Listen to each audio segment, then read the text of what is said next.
හරි. ආයිබෝවන් සුබ සන්ධ්‍යාවක් වේවා හැම කෙනෙකුටම. ආයිබෝවන් සර්. අපි ගිය සතියේ සාකච්ඡා කරේ 11 වෙනි පාඩම.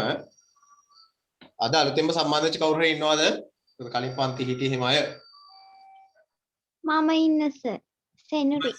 අද මම සම්බන්ධ වුණේ.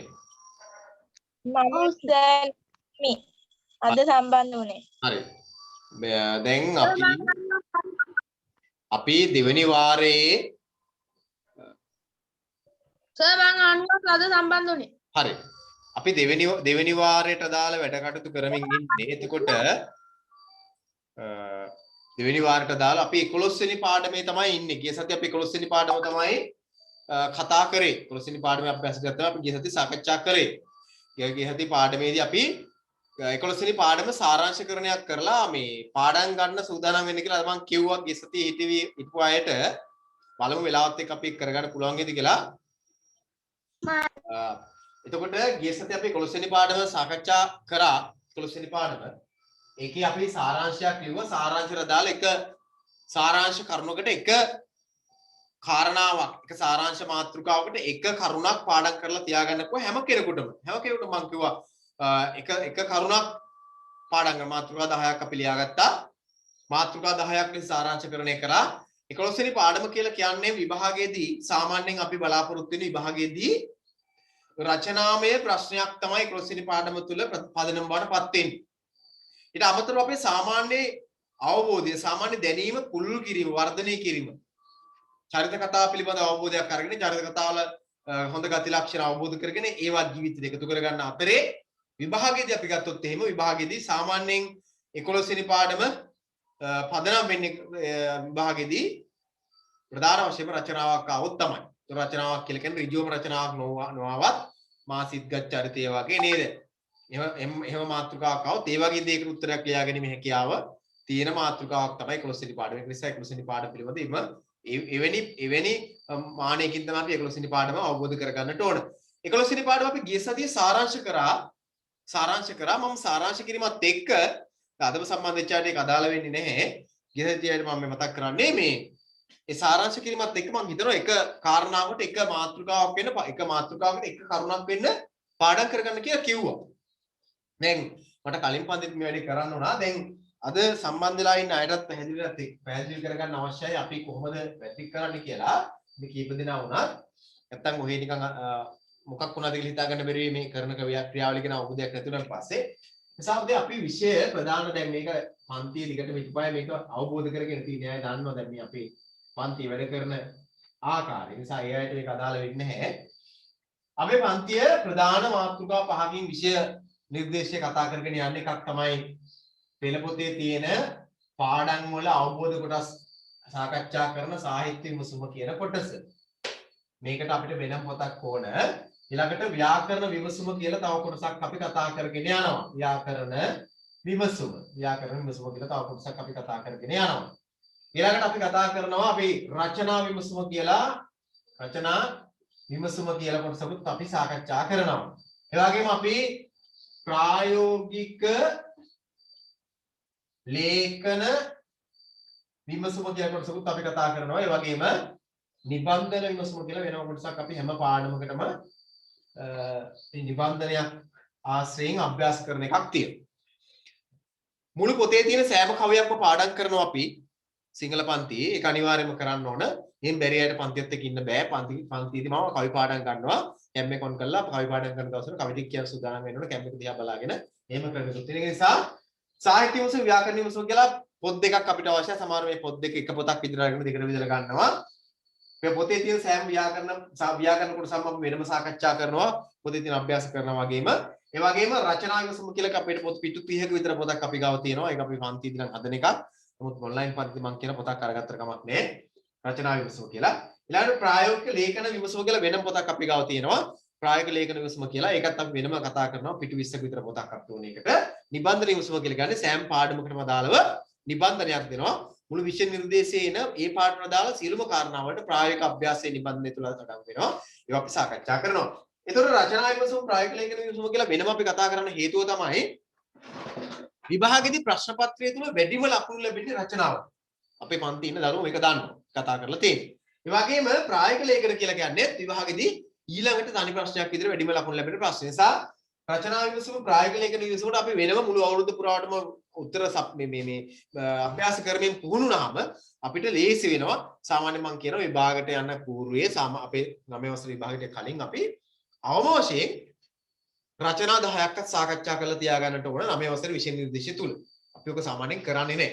නිසා මේ කාරණා ටික මෙන්න මේ ශේෂ්ත්‍ර පහෙන් අපි විෂය නිර්දේශය ආවරණය කරගන්නේ. ඒ අනුව අපිට විෂය නිර්දේශය මේ විදිහට ආවරණය කරනවා. රචනා 10ක් විතර කියලා ප්‍රායෝගික ලේඛන 10ක් 15ක් කියලා. සාහිත්‍ය ටික වෙනම කතා කරලා ව්‍යාකරණ ටික වෙනම සාකච්ඡා කරලා නිබන්ධන ටික වැටික් කරලා අවසන් වෙනකොට අපිට හොඳ දැනුම කොටසක් අපිට මේකෙදී එකතු කරගන්න පුළුවන් වෙනවා. ඒ වගේම නිබන්ධනයේ තියෙන වැඩ පාඩම් කරලා ලියන වැඩ ගොඩාක් තියෙන්නේ. මේ අමතර අභ්‍යාස ගොඩක් තියෙනවා. මේ කරන හැම එකක්ම කරලා ඔයගොල්ලෝ සිංහල භාෂා වැඩපිළිවෙල කියලා අපේ තව WhatsApp එකක් ගිණුමක් account එකක් තියෙනවා. ඒ account එකට අපි නැත්නම් WhatsApp group එකක් තියෙනවා. ඒ WhatsApp group එකට යොමු කිරීම කරන්න ඕනේ. දැන් ගිය සතියේ අපි කතා කරපු සාරාංශය හැම කෙනෙක්ම WhatsApp කරලා තිබුණාද? වෙනකොට ගොඩාක් අය WhatsApp කරලා තිබුණා. වැඩ ගොඩක් දුන්නේ නැහැ ගිය සතියේ සාරාංශය වංකෝ ඒ වෙලාවේ WhatsApp කරන්න කියලා හැම කෙනෙක්ම සාරාංශය WhatsApp කරලා තිබුණා. කීප දෙනෙක් ඉතින් වැඩ නොකරන අයත් ඉන්නවා එහෙම. ඒ අය පරිසංගන ඉතින් අපි සාමාන්‍ය පන්ති තැනට ආවෙන් පස්සේ මේක මේ විදිහට කරගෙන යන්න බැරි වෙනවා. නිසා ඒක නිසා මේ අපි පන්තිය සාමාන්‍ය පන්ති අපි අවසන් වෙන්නේ 9ට. 9 වෙනකම් පන්ති අපි කරනවා. අහලා තිබුණ නිසා කිව්වේ අද මේ කවුද සූදානම් වෙලා ඉන්නේ මේ අතරින් කුමාරතුංග මුනිදාස මහතා සම්බන්ධයෙන් පාඩමේ කුමාරතුංග මුනිදාස මහතා සම්බන්ධ පාඩමේ මට චුට්ටක් මම මේ පාඩම පොඩ්ඩක් අවධානය යොමු කරනටක් ගාලා මේකට ගිහිල්ලා මම ආපු වෙනවා මෙතෙන්ට. මේ පාඩම අපි මේ සාකච්ඡා කරා කුමාරතුංග මුනිදාස මහතා පිළිබඳව අපේ මාතෘකා ටික ඉක්මන් කරලා අවබෝධ කරගත්තොත් මාතෘකා ටිකට අපේ අවධානය යොමු කරොත් ඔයගොල්ලෝ ලියාගත්ත පාඩම නම ලියලා මාතෘකා 10ක් ලියාගත්ත සාරාංශ මාතෘකා 10ක්. අපි පළවෙනියට ලියුව හැඳින්වීම. ওই හැඳින්වීම තුළට අපි එකතු කරගත්තා ජීවන තොරතුරු කියලා ඒ කියන්නේ ජීවන තොරතුරු කියන මාතෘකාවුත් ඒක ඇතුළට එකතු කරගත් හැඳින්වීම. ඒතකොට ඒක තුළට අපි කිව්ව එකතු වෙන්නට ඕන කාරණා බොහෝ තියෙනවා. ඔහුගේ නම මේක සඳහන් වෙන ඔහුගේ උපත, විපත, තාත්තගේ නම ඒවා ටිකක් තියෙනවා. පාඩමේ තියෙන කාරණා ටික හැඳින්වීමට එකතු කරගන්න කියලා. ඒක තමයි පළවෙනි අපි පළවෙනි මාතෘකාවනේ මේ පාඩමේ.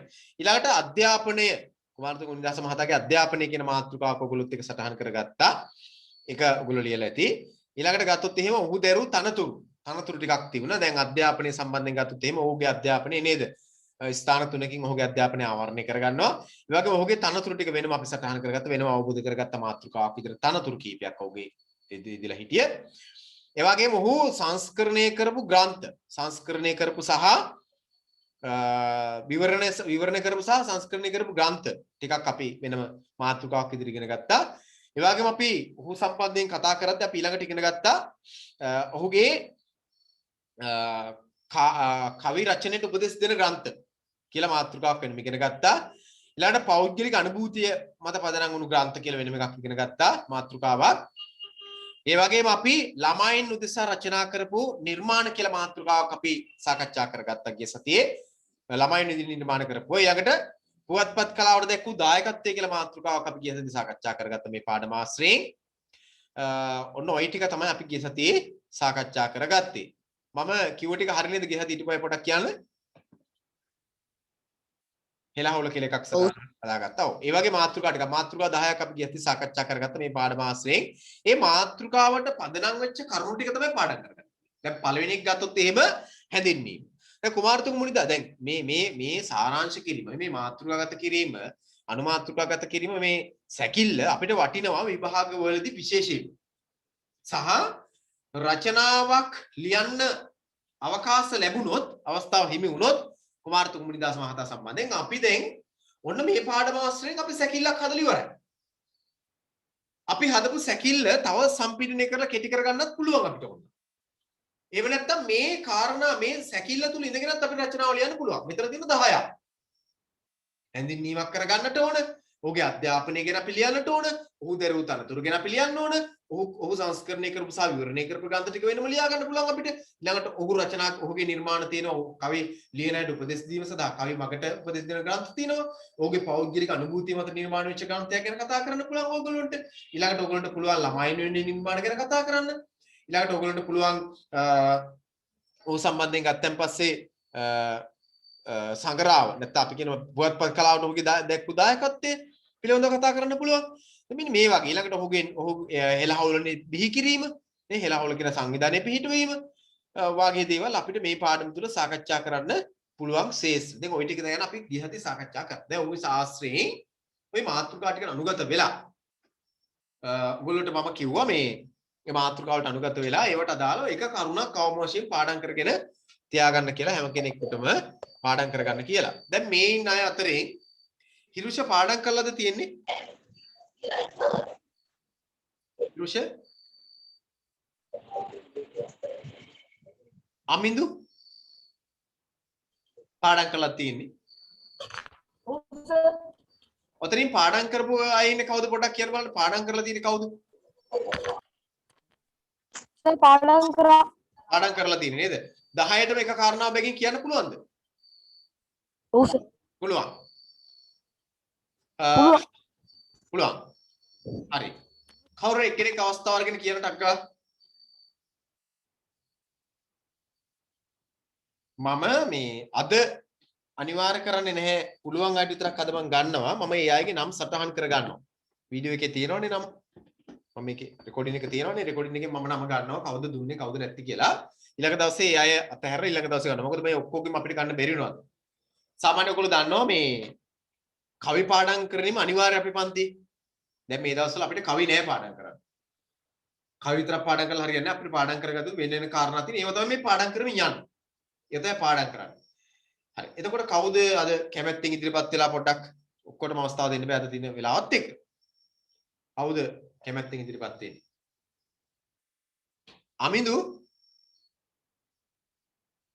අමිදු මේ කියමුද? අමිදු කැම් එක නැද්ද?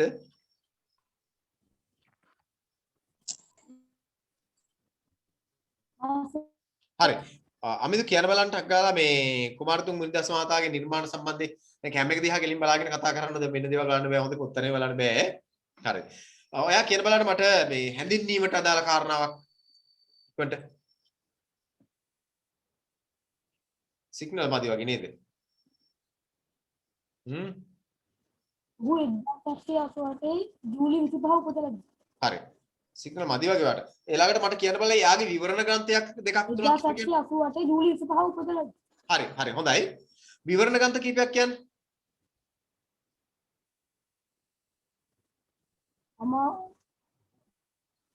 අර සිග්නල් නැද්ද කියලා මට හිතෙනවා සිග්නල් නෑ වගේ. අමාවතුරේ. හරි. හරි. බලමු පොඩක් මම ආපහු පොඩ පාඩමට ගිහින් එන්නම්. පාඩමට ගිහින් ඔෆිස් එකෙන් මම කරලා බලන්න. අපි ගියහදී සාකච්ඡා කර ටික මම මේ නැවත ටක් ගාලා මතක් කරන්නේ මාතෘකාවක් ලියාගත්ත ඉස්සෙල්ලම කුමාරතුංග මුනිදාස මහතා පිළිබඳ හැඳින්වීම කියන එක. හැඳින්වීමක් කියලා මාතෘකාවක් ලියාගෙන ජීවන තොරතුරු කියලා ලියාගත්ත. ඔහුගේ උපත 1887 කියලා අපි සටහන් කරගෙන ඒවා පොඩ්ඩක් බැලුවා අපි. ඕ මොනවද කරලා තියෙන්නේ කියලා මෙන්න මේ හැඳින්වීම ඡේද තුල කතා කරා. ඊළඟට අපේ දෙවෙනි මාතෘකාවනේ අධ්‍යාපනය ගත්තාම ඔහු දික්වැල බෞද්ධ පාඨශාලාවෙන් අධ්‍යාපනය හදාරලා තිබ්බා. මාතර සාන්ත තෝමස් විදුහලට ඇතුළත් වෙලා අධ්‍යාපනය හදාරලා තිබ්බා. ඒ වගේම වැවුරු කන්න පිරිවෙනේ කහවේ ආනන්ද හිමියන්ගේ අධ්‍යාපනය ලැබුවා. විශේෂ සංස්කෘත භාෂාව හැදෑරුවා. ඊට අමතරව ඔහු උසස් අධ්‍යාපනය විශ්ව කොළඹ රාජ්‍ය ගුරු අභ්‍යාස විද්‍යාලයට ඇතුළත් වුණා. ඇතුළත් වෙලා අධ්‍යාපනය ලැබුවා. මෙන්න මේ ස්ථාන හතර ඔහු අධ්‍යාපනය ලැබු ස්ථාන විදිහට අපි පාඩම තුල සාකච්ඡා කරා. අධ්‍යාපනය ලැබු ආයතන කියලා. ඊළඟට ගත්තාම අපි බැලුවා ඔහු දරු තනතුරු. ඔන්න අධ්‍යාපනය ලැබු ආයතන ඊළඟට තනතුරු වලට අපි ගියා. තනතුරු කියන මාතෘකාව බැලුවා. තනතුරුදී අපි දැනගත්තා ඔහු පාඨශාලා ආචාර්යවරයෙකු සේවය කරා. ඊළඟට ප්‍රධාන ආචාර්යවරයෙකු සේවය කරා. ඒ ස්ථාන ඔයගොල්ලෝ මතක ඊළඟට පාඩම් කරගන්න අවශ්‍යයි. ඊළඟට පාඨශාලා පරීක්ෂකවරයෙකු සේවය කළා කියලා අපි ගියහදී සාකච්ඡා කරගත්ත මේ ඡේදය තුල. ඊළඟට ඔහුගේ විශේෂයෙන්ම ඔහුට නිර්මාණ කරන්න දායකත්වය ලැබුවා කියලා කිව්වා මේ ගණන කාල සීමාව තුළ ඔහුගේ නිර්මාණ කරන්න පිටුවහලක් වුණා කියලා කිව්වා. අර ශිෂ්‍යෙක් අහපු ප්‍රශ්නයක් නේද? සියස් සංගරාව ගන්න මෙන් ඉන්න අවස්ථාවේ ශිෂ්‍යෙක් යම් ප්‍රශ්නයක් අහුවා. ඒකට උත්තර ලියන්න ගිහිල්ලා උත්තර දී ගන්න බැරි වෙද්දී ඔහු නිර්මාණ රාශියක් කළාකෝ අපි ඊළඟ මාතෘකාව විදිහට ගත්තේ ඔහුගේ විවරණ ග්‍රන්ථ හා සංස්කරණ ග්‍රන්ථ. ව්‍යාකරණ විවරණේ, ක්‍රියා විවරණේ නේද? නිකාය සංග්‍රහය, එළුවත්තනගල වංශය, සුභාෂිතේ, පූජාවලිය, අමාවතුර, සද්ධර්ම රත්නාවලිය, සසදාවත, මෝදෙව්දාවත, කෞසිලිමන ආදී ග්‍රන්ථ 26ක්, පැරණි ග්‍රන්ථ 26ක් ඔහු අතින් සංස්කරණය වුණු බව අපි ගිය සතියේ සාකච්ඡා කළා. ඒකට අපි ඒ කොටසට අපි දුන්නු මාතෘකාව තමයි ඔහුගේ විවරණ ග්‍රන්ථ නැත්නම් විවරණ ග්‍රන්ථ හා සංස්කරණ කරන ලද ග්‍රන්ථ කියන එක. ඊළඟට අපි එතනින් එහාට ඒක සාකච්ඡා කරගෙන ගිහිල්ලා අපි ආව ඊළඟ මාතෘකාවට. මෙන්න මෙතන තමයි ඊළඟ මාතෘකාව අපි ගත්තේ. ඒ තමයි කවි රචනයේට ඔහුගේ කවි රචනය සඳහා උපදෙස් දෙන ග්‍රන්ථ. නැත්නම් කාව්‍ය කරණයට උපදෙස් දෙන ග්‍රන්ථ. ඒ වගේ මාතෘකාවක්. ඒතර අපි විරිත්තකයේ කවි ශික්ෂාව වගේ ග්‍රන්ථ දෙකක් ඔහු කවි ලියන අයට උපදෙස් දෙන කාව්‍ය අලංකාර සම්බන්ධයෙන් එහි රසය සම්බන්ධයෙන් කවි ලියන මොනව සම්බන්ධයෙන්ද මොනව වගේ එකක්ද කවි කියලා කියන එක සම්බන්ධයෙන් උපදෙස් දෙන රචනා කරපු ග්‍රන්ථ දෙකක් විදිහට අපි හඳුනාගත්තා විරිත්තකයේ සහ කවි ශික්ෂාව කියන ග්‍රන්ථ දෙක අපි ගිය සතියේ ඔක බැලුවා. ඊළඟට ඔහු පෞද්ගලික අනුභූතියක් පදනම් කරගෙන රචනා කර ප්‍රිය සමර කියන එක. තව පියෙකුගේ දැන් අද පියවරුන්ගේ දිනේ නේද? පියෙකුගේ වැදගත්කම නැත්නම් පියෙකුගේ තියෙන වටිනාකම පිළිබඳව විවරණය කරන ග්‍රන්ථයක් විදිහට පිය සමර හඳුනාගත්ත. ඔහුගේ පෞද්ගලික අනුභූතියක් තමයි ඒකට පදනම් වුණේ කියලාත් අපි ගිය සතියේ සාකච්ඡා කරා. ඒක අපි ගිය සතියේ සාකච්ඡා කළා. ඒක මාතෘකාවක් විදිහට පෞද්ගලික අනුභූතිය මත පදනම් වෙච්ච නිර්මාණ. ඊළඟට ගත්තහම ළමා පරපුරේ ඥානය හා රසඥතා වර්ධනය සඳහා නිර්මාණ කරා. ඒ කියන්නේ ළමයින් උත්සාහ කරපු නිර්මාණ ටිකක් පාඩමේ වෙනම සඳහන් නේද? ශික්ෂා මාර්ගය, කියවන නුවණ, හත්පන, මගුල් කෑම, හිංසරය, ඒ වගේම ප්‍රබන්ධ සංග්‍රහය, ප්‍රබන්ධෝපදේශය, කුමරගී වගේ නිර්මාණ රාශියක් ඔහු ළමයින් වෙනුවෙන් කළ බවත් අපි ගිය සතියේ සාකච්ඡා කරගත්තා. අනුමාත්‍රිකාවක් විදිහට ලියාගත්තා. ඊළාට අපි තවත් මාතෘකාවක් වඩපත් උනේ පුවත්පත් කලාවට දැක්වූ දායකත්වයේ විශේෂයෙන්ම ලක්විනි පහන පුවත්පත ඔස්සේ ඒ වගේම මේ පුවත්පත මගින් ඔහු සමාජයට කළ මෙහෙවර ඒ වගේම සුබ සංග්‍රාම මගින් කළ මෙහෙවර අපිට අමතක කරන්න බෑ පුවත්පත් කලාවේදී දැක්වූ දායකත්වය ගැන ගත්තාම.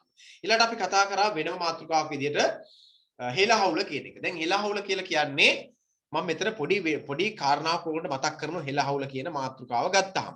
ඒ තමයි හෙළහවුල කියන මාතෘකාවේදී හෙළහවුල කියන එක ඔයගොල්ලෝ වෙනම දරගන්න හෙළහවුල කියන්නේ මොකක්ද කියලා කොහොම එකක්ද කියලා. හෙළහවුල කියන්නේ මොකක්ද කියලා. ඉතින් අපි ඒකට පොඩ්ඩක් අවධානය යොමු කරමු ඉස්සෙල්ලා. ඒ කතා කරමු මෙතන මාතෘකාවක් තියෙන නිසා. අපේ සාහිත්‍ය නූතන පද්‍ය සාහිත්‍ය. නූතන පද්‍ය සාහිත්‍ය සාහිත්‍ය අදාළ නිර්මාණ කරන්නේ එවිච්ච අය අපි ප්‍රධාන කොටස් 4කට වර්ග කරලා කතා කරනවා. එකක් තමයි කොළඹ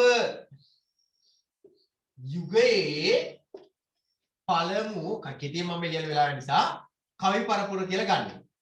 ඒ වෙනම කවි පරපුරක්. ඊළඟට අපි ගන්නවා දෙක නූතන පද්‍ය සාහිත්‍ය කොළඹ යුගයේ දෙවන කවි පරපුර කියලා. කොළඹ යුගයේ පළමු කවි පරපුර කොළඹ යුගයේ දෙවන කවි පරපුර. තුන්වෙනිව අපි ගන්නවා තවත් නූතන යුගයේ නියෝජනය කරන කවි පරපුරක්. ඒ තමයි ඔන්න අපේ මාතෘකාව හෙළ හවුලේ කවි පරපුර. තව එකක් අපිට අපි හඳුනා ගන්නවා නූතන පද්‍ය සාහිත්‍යයේ කවි පරපුරක්. ඒ තමයි නිසදැස් කවි පරපුර. මෙන්න මේ කවි පරපුරේ හෙළහවුලේ කවි පරපුරේ පුරෝගාමියා තමයි කුමාරතුංග මුනිදාස මහතා. මේ 1939 සුබස සංග්‍රාමයෙන් තමයි හෙළහවුල සඳහා පදනම සැකසෙන්නේ. හෙළහවුල සඳහා. එතකොට මේ හෙළහවුල සඳහා පදනම සකසගන්නේ ඔහු සුබස කියන සංග්‍රහය ඔස්සේ ලිපි සපයමින්. ඒකෙදි දේශ බස රැක ගැනීම. රට කියන්නේ දේශ කියන්නේ දේශය නැත්නම් රට බස කියන්නේ භාෂාව. දේශප්‍රේමී භාෂාප්‍රේමී සංවිධානයක් තමයි හෙළහවුල කියලා කියන්නේ. මොකද මේ අධිරාජ්‍යවාදයත් අපි යුරෝප මේ එංගලන්ත ජාතිකය නැත්නම් අපි කියනවා මේ බ්‍රිතාන්‍ය ජාතික ලංකාව අල්ලගෙන ඉන්නේ මේ පාලනය කරන මේ කාල සීමාව තුළ ඔවුන්ගේ භාෂාව, ඔවුන්ගේ සංස්කෘතිය, ඔවුන්ගේ ආගම සියල්ලම අපේ රටේ ව්‍යාප්ත වෙමින් අපේ සංස්කෘතිය, අපේ ආගම, අපේ ජාතිය ඊළඟට අපේ භාෂාව සම්පූර්ණ යටපත් වෙමින් තිබිච්ච කාල සීමාවක් තුළ තමයි කුමාරතුංග මුනිදාස මහතා ලාංකීය සමාජය තුළ බිහිවන්නේ. ඒ බිහිවෙලා ඔහු මේ කියන 1940 ගණන් වෙනකොට ඔහුට තේරෙනවා මේ සමාජය අපේ භාෂාව නැති වෙගෙන යන්නේ. අපේ ජාතිය පරාදීන ජාතිය බවට පත් වෙමින් යන්නේ. මෙන්න මේක නැති කරගන්න. භාෂාව නැවත ඉස්මතු කරගන්න, ජාතිය නැවත නගා සිටවන්න. ඊළඟට තවදුරටත් අපි ගත්තොත් එහෙම අපේ සංස්කෘතිය නැවත ඇති කරගන්නට නේද? අපේ ආගම තවදුරටත් තහවුරු කරගන්නට, ඉස්මතු කරගන්නට අවශ්‍ය කරන සංවිධානගත වීමක්. අන්නේ සංවිධානගත වීම සඳහා ඔහු සුබස සංගරාව පදනම් කරගෙන රටේ සිංහල ජාතිය එක තැනකට ගේන්න උත්සාහ කරනවා. ඒ උත්සාහයේ ප්‍රතිඵලයක් විදියට 1941 දී බිහි කරගන්නවා සංවිධානයක්. ඒ සංවිධානයට කියන්නේ හෙළහවුල කියලා. ඒතර හෙළහවුල කියන මේ සංවිධානය බිහි කර ගැනීමේ ප්‍රමුඛයා පුරෝගාමියා තමයි කුමාරතුංග මුනිදාස මහතා කියන්නේ. කුමාරතුංග මුනිදාස. ඔහු තමයි මේ සංවිධානය බිහි කිරීමේ මූලිකයා පුරෝගාමියා. ඒතර මේ පුරෝගාමියා මේ බිහි කර පුද්ගලයා කුමාරතුංග මුනිදාස මහතා ඔහුගෙන් පස්සේ ඔහුගේ ඒ කවි පරපුර නියෝජනය කර තව නිර්මාණකරු ගොඩක් හිටියා. උල අහලා තියෙන රැයිපියල් තෙන්නකෝන් මහතා, අරිසෙන් නහුබුදු මහතා ජනප්‍රිය ඊළඟ මහගම සේකර වගේ නිර්මාණකරුවෝ මේ නිර්මාණදායකත්වයට විශේෂයෙන්ම හෙළහවුල නියෝජනය කරමින් ඒ සාහිත්‍යකරණයට සුවිශාල දායකත්වයක් සපයපු පිරිසක්. ඒ නිසා පොඩ්ඩක් හෙළහවුල කියලා කියන්නේ දේශීය භාෂාව රැකගැනීමේ පුරෝගාමී මෙහෙවරක් ඉටු කරපු සංවිධානයක්. ඒ සංවිධානයේ මූලිකයා සංවිධානයේ බිහි කර කෙනා තමයි කුමාරතුංග මුනිදාස මහතා කියලා කියන්නේ. ඒකත් පොඩ්ඩක් ඕගොල්ලෝ දැන්ට මතක තියාගන්න. මම හෙළහවුල ගැන පොඩ්ඩක් කතා කරේ. එතකොට අපිට පේනවා මම මොකද නැවත මතක් කරන්නම්. නූතන පද්‍ය සාහිත්‍ය, නූතන කවිය වර්ග කරන්න පුළුවන් කොළඹගේ පළමු කවි පරපුරට කියලාද, කොළඹගේ දෙවෙනි කවි පරපුරේ කවි, හෙළහවුලේ කවි, නිස්දස් කවි කියලා වර්ග කරන්න පුළුවන්. ඒකෙන් පළමු කවි පරපුරේ ඔය විජ්ජාදගස් මහින්දේමියන්, ආනන්ද රාජ්‍ය කරුණා, පියදාස සිරිසේන, ජී.එච්. පෙරේරා වගේ නිර්මාණකරුවන්ගේ නිර්මාණ තමයි මේ ශේෂ්ත්‍ර ගන්න. කොළඹගේ දෙවෙනි කවි පරපුරේ නිර්මාණ විදිහට අපි හඳුනාගන්නේ බීජම මීමන පේමතිලක, විමලරත්න කුමාරගම, චන්ද්‍රරත්න මානවසිංහ, ඊළඟට කුඩලිගම වාගේ නිර්මාණකරුවන්ගේ නිර්මාණ තමයි මේ කොළඹගේ දෙවෙනි කවි පරපුරේ නිර්මාණ විදිහට අපි හඳුනාගන්නේ. ඊළඟට හෙළහවුලේ නිර්මාණ විදිහට අපි හඳුනාගන්නේ ওই හෙළහවුල නියෝජනය කරන නිර්මාණකරුවගේ කවි පන්ති. කුමාරතුංග මුනිදාස, රැයිපියල් තෙන්නකෝන්, අරිසෙන් නහුබුදු වගේ නිර්මාණකරණයේ දායකත්ව ලැබුවා. ඊළඟට නිස්දස් කවි පරපුර විදිහට අපි හඳුනාගන්නේ දායසන ගුණසිංහ, සිරි ගුණසිංහ, ගුණදාස අමරසේකර, ඕනිකාර වන්පතින වගේ නිර්මාණ කරන ඉදිච්ච ඊළඟට අපි දැන් ජීවත් වෙලා ඉන්න රත්නශ්‍රී විජේසිංහන් වගේ නිර්මාණකරුවෝ නිස්දස් කවි පරපුර පෝෂණය කරපු නිර්මාණකරුවෝ. දැන් මේ වර්ග කිරීම කළා තියෙන්නේ මේ අයගේ වයස අනුව නෙවෙයි. මේ වර්ග කිරීම කරේ මේ අයගේ නිර්මාණවල ස්වභාවය අනුව. ඔවුන්ගේ සාහිත්‍ය නිර්මාණ ස්වභාවය අනුව. කොළඹගේ කවිගේ නිර්මාණ එක ස්වභාවයක් තිබ්බා. කොළඹගේ දෙවෙනි කවි පරපුරේ නිර්මාණ තව ස්වභාවයක්. හෙළහවුලේ නිර්මාණ තවත් ස්වභාවයක්. නිස්දස් කවි පරපුරේ නිර්මාණ තවත් ස්වභාවයක්. නිර්මාණ වල වෙනස අනුව තමයි මේ වර්ග කිරීම කළා තියෙන්නේ. එතකොට අපිට පේනවා අපි සාකච්ඡා කරමින් ඉන්න හෙළහවුලේ කවි පරපුර කියලා කියන්නේ, හෙළහවුල කියලා කියන්නේ වෙනම සාහිත්‍ය ලක්ෂණ වලින් යුක්ත සාහිත්‍ය කවි පරපුරක්. උන් භාෂාවට ප්‍රමුඛතාවය දුන්නා. උගේ අරමුණ බවට පත් වුණේ දේශ බස රැකගැනීම. දේශයයි භාෂාවයි රැකගැනීම. ඒතර භාෂාව රැකගැනීම ඔහුගේ ප්‍රධාන අරමුණ. මොකද සිංහල කියන එක ජාතියේ පදනම බවට පත් වෙන්නේ සිංහල භාෂාව. ඒක ආරක්ෂා කරගෙන රැකගැනීම සඳහා සුවිශාල දායකත්වයක් මේ අය මේ නිර්මාණකරුවෝ දැක්වූ බව මෙතනදී අපි විශේෂයෙන්ම අවධානය කරගන්නට අවශ්‍යයි. මම ওই හෙළහවුල ගැන ගියහතේ කතා කරන්නේ නෑ ওই විදිහට. හෙළහවුල ගැන පොඩි පැහැදිලි කිරීමක් ඔයගොල්ලන්ට කරේ. ඊළඟට ගත්තහම අපි මේ මාතෘකාවෙන් හෙළහවුල බිහි කිරීම කියන සංවිධාන බිහි කිරීම ගැන අපි කතා කරා උතනින්. ඊට අමතරව මෙතන තියෙනවා ඔහු වඩුවදන් නිපදවීම. මේව නැත්තම් කියනවා ඔහු නිසා අපේ භාෂාවට විදිහට වචන ටිකක් තියෙනවා. ඒ ගැනත් ඔයගොල්ලෝ අවධානය යොමු කරන්න. සිංහල භාෂාවේ පාරිභාෂිත වචන. කියන්නේ සිංහල භාෂාවට මනන්න වෙච්ච වචන ටිකක් තියෙන එක ශේෂ්ත්‍ර වලට. ඒ වචන ටික ඔහු නිපදවලා තියෙනවා. බලන්න පළවෙනි උදාහරණයක් ගත්තොත් එහෙම ශබ්දේන්ද්‍ර රූපේන්ද්‍ර සමාන වනසේ මුල් වදන සිංහල පුරුවට හැරවීම. දැන් ටෙලකෝපය නැත්නම් බසය, ලොරිය, ජූරිය, වයර්ලස්, සම්මැරිනේ, ඩැක්කුව, බයිසිකලය, ලන්ඩනේ මේ වගේ වචන සිංහල භාෂාවට හඳුන්වලා දුන්නේ කවුද? කුමාරතුංග මුනිදාස මහතා. ඊළඟට ඉංග්‍රීසි භාෂාවේ වෙනත් භාෂාවල තියෙන ශබ්ද ඒ රූපයට ඒ ශබ්ද රූපයෙන්ම සිංහල භාෂාවෙන් භාවිත කරනවා. දැන් බස්සේ කියන එක බස් කියන එකේම එකක්. ලොරි කියන එක ඉංග්‍රීසි භාෂාවේ වචනේ ලොරි කියලා සිංහලනුත් ලියනවා. ජූරිය කියලා කියන්නේ ජූරියක් කියලා කියන්නේ විශේෂ ජූරි සභාවක් කියලා කියන්නේ උසාවියක නඩුවක් අහන තවත් එක් ක්‍රමයක්. ඒකට දාලා ජූරිය කියලා කියන්නේ ඉංග්‍රීසි වචනයක්. ඒතර ඒවට දාලා වයර්ලස් කියලා කියන්නේ වයර් කියලා කියන්නේ වයර් කියන වයර් කියන එක නේ ලස් කියලා කියන්නේ වයර් නැති වයර්ලස් ඒ කියන්නේ රැහන් රහිත කියන එක වයර්ලස් කියලා කියන්නේ රැහන් රහිත. සම්මැරෙන්නේ නේද? ඩැක්කුව, බයිසිකලේ කියලා සිංහල වචනයක් හදනවා නේද? ඒ කියන්නේ ශබ්දයට අනුරූප ඉංග්‍රීසි භාෂාවේ ශබ්දයට අනුරූප වචන සිංහල උරුවට අනුව හදන එක. ඌ ඒක කරා. ඊළඟට මේ ශබ්දය සාමාන්‍ය නොතකා අවශ්‍ය අර්ථයෙන් දෙන අලුත් වදන් ඉපදීම. ඌ අලුත් වදනුත් හදුවා. බලන්න මේ ඌ හදපු අලුත් වචන. සිංහල භාෂාවට හදපු අලුත් වචන. පාපැදිය, සරසවිය, ඊළඟට පාසල, දුරබණුව, විදුහුරු, කුමුදුව, දුරදක්නය, හසුන් යහළු, පසුබිම. මේ ඔක්කොම ඌ හදපු අලුත් වචන. ඒ ඔහුම හදපුවා. ඊළඟට ගත්තාම අර්ථයෙන් ශබ්දෙන් සමරූපී වෙන වචන. බලන්න. තලෙක්සුව, කමිටුව, කොමිටි කියන එක නේද කමිටුව? ඒ වහෙම. රෙදෙව්ව, කිරම වෙලුම, ගෝනරු, මාදිලිය, තනුව, මියසි මේ හොවදපු තවත් වචන සභාවයක්. ඒතකොට මේ පාලි සංස්කෘත ඉංග්‍රීසි වෙනම වෙනත් භාෂාවල අවබෝධය හොඳට ඥානෙ තිබ්බ ඔහුට ඒ නිසාම ඒව භාවිතා කරමින් ඔහු මේ වඩුව දන්න එහෙම නැත්නම් අලුත් වචන එදෙව. දැන් අපිට හිතෙන්නේ නැහැ ඌ හදපු වචනද කියලාත් අඩුම වචන කියන්නේ. ඒ නිසා ඔය ටික ඔයගොල්ලෝ කියව ගන්න අවශ්‍යයි. පොඩ්ඩක් ඔයගොල්ලෝ කියවලා අවබෝධ කරගන්න ඉතින් ටික. හරිද? හරි. මම එතනින් එහා ওই සම්බන්ධයෙන් පාඩම සම්බන්ධයෙන් කතා කරන්නේ අපිට පාඩම ගැන ගන්න තියෙන්නේ. පාඩමේ සාරාංශය ගන්න තියෙන්නේ. පාඩම් සාරාංශය ගන්න තියෙන්නේ. කරුණු මත පදනම් වෙලා මම මේක අද බලමු වෙලාව තිබුණොත් අද ගන්න. නැත්නම් අපි අද අවස්ථාව දෙනවා පාඩම් කරපු අයට. එයාගේ නම් ටික මේකේ රෙකෝඩ් වෙන නිසා ඉතිරි අයට ඊළඟ දවසේ අවස්ථාව දෙනවා. ඊළඟට ඔයගොල්ලෝ පාඩම් මාතෘකාවට අදාළ මෙන්න මේ පාඩම් මාතෘකාවට අදාළව මෙන්න මේ ප්‍රශ්නට උත්තර ටික ලියවෙන්න ඕනේ. දැන් උත්තර ලියන ක්‍රමය ඔයගොල්ලෝ දන්නවනේ නේද?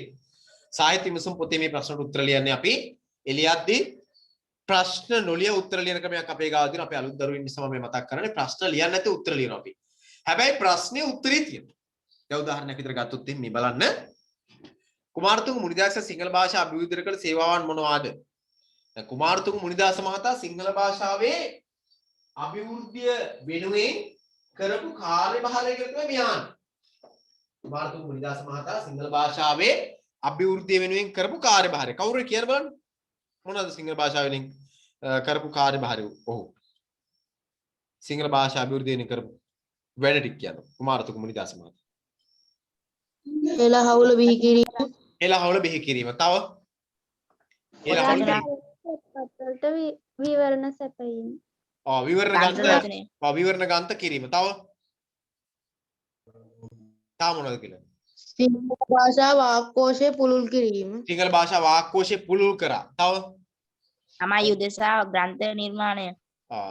ලක්ෂ්මී පහන පුවත්පත ආරම්භ කිරීම. දැන් මෙතන දැන් අවුල බිහි කිරීම. මෙන්න මේක චුට්ටක් හොඳට අහගන්න මෙන්න මේක අවධාරණය කරගන්න. මෙතන අහන්නේ පුතේ ඔය කියපු උත්තර 100ක් හරියව නෙවෙයි. ඒකයි මම කියන්නේ. මෙන්න මේකයි ප්‍රශ්නේ. අරව වක්‍රව ගන්න. මම මෙතන අහන්නේ ඍජුවම සිංහල භාෂාව අභිවෘද්ධි කරපු දේවල්. කෙලින්ම සිංහල භාෂාවට පදනම් වෙච්ච. සිංහල භාෂාවේම අභිවෘද්ධිය. දැන් නිර්මාණකරණය වඩවදන් ඒ කියන්නේ වෙන පොත් හදන එක හරි ඒක ඍජුවම දායකත්වයක් නෙවෙයි. මෙතන ඍජුවම දායකත්වය දක්වන්නේ ඉස්සෙල්ලා කියන්නේ. ඒතර අපිට කියන්න පුළුවන් අන්න අර ඔයගොල්ලෝ කිව්වා වගේම සිංහල භාෂා අභිවෘද්ධියට එකක් ගන්න පුළුවන් අර ක්‍රියා විවරණ ව්‍යාකරණ විවරණ වගේ ග්‍රන්ථ රචනා කරන එක. තව ඊළඟට අපි ගත්තොත් එහෙම සිංහල භාෂා වාක්කෝෂය පුළුල් කිරීම. වාක්කෝෂය පුළුල් කිරීම හොඳ උත්තරයක් විදිහට ගන්න පුළුවන්. ඊළඟට තව එළහවුල බිහි කිරීම. එළහවුල බිහි කිරීමක් ගන්න පුළුවන්. සිංහල භාෂා අභිවෘද්ධි කරපගත්ත මේ එළහවුල බිහි කිරීම. තව සිංහල භාෂා ව්‍යාකරණයට ඇකාරය එක් කිරීමත් මේකට ගන්න පුළුවන් එකක්. සිංහල භාෂා ව්‍යාකරණයට ව්‍යවහාරයට ඇකාරය හඳුන්වලා දෙන්නේ කුමාරතුංග මුනිදාස මහතා. ඇකාරය හඳුන්වලා දෙන්නේ. තව මොනවද?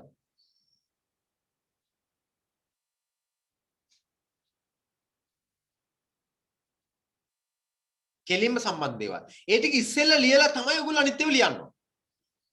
ඔයගේ කරුණු 4-5ක් ලියලා තමයි තව ලියනවා ලියන්න. එතකොට ප්‍රශ්නේ උත්තරේ ලියවෙන්නේ මෙන්න මෙහෙමයි. කුමාරතුංග මුනිදාසයන් සිංහල භාෂා අභිවෘද්ධි කරන ලද සේවාවන් පහත පරිදි වේ. සේවාවන් නම් කියලා ලියලා උත්තරේ ලියන්න ඕනේ. හරිද? ප්‍රශ්නේ ලියන්න නැතුව උත්තරේ ලියන්න. ප්‍රශ්නේ ලියවෙනවා එතන අපි දන්නේ නැතුව. ප්‍රශ්නාංක දෙකට අපි යන්නක් ගාලා කුමාරතුංග මුනිදාසයන් රචනා කළ ළමා සාහිත්‍ය කෘති 5ක් නම් කරනවා. දැන් ওই ටික ඔක්කොම පාඩම් වෙන්නට ඕන. ඔයගොල්ලෝ පුළුවන් දැන් නේද මොනවද ළමා කෘති 5? හත්පන හත් පණ ඊස්තරය පරගී මගුල් කෑම නුවණ ශික්ෂා මාර්ගය ශික්ෂා කුමරගී හරි හරි හරි ඉතින් පාඩම් වෙන්නට ඕන හරිද හරි උත්තරේ ලියවෙන්නේ කොහොමද එවනම් කුමාරතුංග මුනිදාස මහතා රචනා කළ ළමා සාහිත්‍ය කෘති වන්නේ කියලා ලියවෙන්නට ඕන උත්තරේ ප්‍රශ්න අංක 3 කුමාරතුංග මුනිදාසයන් විවරණය සැපයූ පොත් 5ක නම් ලියන්න පොත් 26කට ලියලා විවරණ සපයලා තියෙන පොතේ තියෙනවා 12ක් විතර ඒකෙන් 5ක් නම් කරන්න තියෙන. ඒ කියන්නේ ඒකම අපි පාඩම් කරගන්න ඕනේ කියලා. කියමු බලන්න. සුභාෂිතය අමාවතර සඳාවත මෝදේවදාවත හරි හොඳයි ප්‍රමාණවත්. 4 දැන් උත්තරේ ලියවෙන්න ඕනේ මෙන්න මෙහෙමයි කුමාරතුංග මුනිදාසයන් විවරණ සැපයූ පොත් ග්‍රන්ථ පොත් නම් නැත්නම් ග්‍රන්ථ වන්නේ කියලා ලියවෙන්න ඕනේ. 4 කුමාරතුංගන්ගේ නායකත්වයෙන් බිහි වූ භාෂා සංවිධානයේ කාර්යභාරය ඌයේ කුමක්ද කියලා. මොකද්ද කාර්යභාරය? මොකද්ද කාර්යභාරය?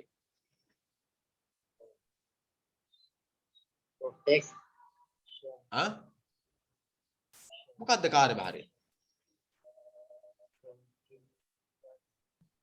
භාෂා සංවිධානයේ කාර්යභාරය මොකක්ද කියලා අහන්න. දේශ භාෂා සංකල්පය ඔස්සේ ජාතියට ආගමට හා භාෂාවට අභිමානයක් ලබා දීම ලබා දීම. පොතේ තියෙන එක පොඩ්ඩක් බලලා ඒක හදා ගන්න. හරිද? හරි. කුමාරතුංග මුනිදාස සිත්තිවුරු වදන් නිපදින අනුදත් ක්‍රම මොනවද? ක්‍රම තුන අර තියෙනනේ ඔයගොල්ලෝ ලියන්න පුළුවන් නේද? භාෂාවේ වචනට අනුරූපය භාවිතා කරන ශබ්දයෙන් අනුරූපය භාවිතා කිරීම කියන අන්න කරුණු තුන අතර ලියවෙන්න ඕන. හරිද? හරි.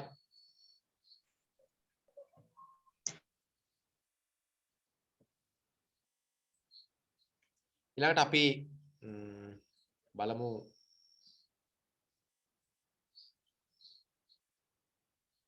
නිබන්ධනේ මේ නිබන්ධනේ සමහරු දැන් ලියලා WhatsApp කරලා තිබ්බා මේ නිබන්ධනේ මේ උත්තර ටික ලියන්න ඕනේ මේ උත්තර එකක්වත් ලියලා වැඩක් නැහැ පාඩම් නැත්තම් මේ පිළිතුර එකක්වත් ලියලා වැඩක් නැහැ පාඩම් නැත්තම් ඒ නිසා හැම කෙනෙක්ම පාඩම් කරලා තමයි පිළිතුරු ලියන්න ඕනේ පාඩම් නොකර පිළිතුරු ලියුවොත් නම් කිසිම තේරුමක් නැහැ හැම කෙනෙක් මේක මතක තියාගන්න පාඩම් නොකර පිළිතුරු ලියීමෙන් කිසිම ප්‍රයෝජනයක් නැති බව හැම කෙනෙකුම පාඩම් කරලා පිළිතුරු ලියීම අත්‍යවශ්‍යයි ඊළඟට අපි මේ ටික උත්තර ලියන්න දැන් පාඩමට අදාළව දැන් අපි නිකම් ටක් ගාලා කතා කරගෙන ඉන්නත් කුමාරතුංග මුනිදාස මහතාගේ උපන්දිනේ නම් කරන්න පුළුවන් නේ හැමෝටම නම් කරමු බලන්න 1887 ජූලි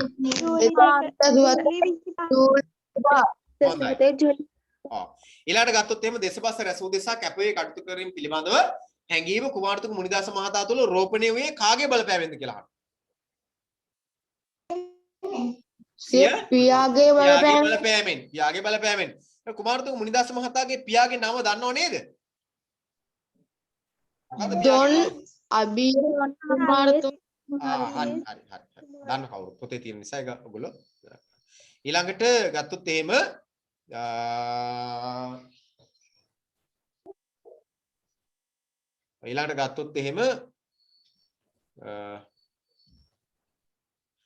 කුමාරතුංග මුනිදාස මහතාගේ පියාගේ වෘත්තිය කුමක්ද කියලා අහනවා. මේ විදිහට හරි. මේ විදිහට ප්‍රශ්න ටික උත්තර ටික ඔයගොල්ලෝ සූදානම් කරගන්නට ඕන. මේ ටික උත්තර ටික සූදානම් කරගන්න අවශ්‍යයි. හරිනේ? හරි. ඔයගොල්ලෝ ව්‍යාකරණ පොත ගන්න. ඊළඟට මේ කවි ටික පාඩම් කරන්න කියලා ඉතින් මේ කවි එහෙම ලියන්න ව්‍යාකරණ පොත ගන්න ඔයගොල්ලෝ. ව්‍යාකරණ පොත ගන්න. අරගෙන ලියන්න මාතෘකාව ව්‍යාකරණ පොත අරගෙන මේ අද මේ දැන් මම බැලුවේ දැන් මේ විනාඩි 10කට විතර කලින් මේ පන්තියට සම්බන්ධ වෙච්ච දරුවෝ ඉන්නවා මේ 10කට වැඩිය. ඇයි ඒ? පන්ති තින වෙලාව අමතක වෙලා හෝ එහෙම නැත්නම් වෙනවක් ගැටලුවක් වෙන්න ඇති නේද? හරි ගන්නකෝ මේ ව්‍යාකරණ පොත අරගෙන ලියා ගන්නකෝ වාක්‍ය රීති කියලා. මාතෘකාව.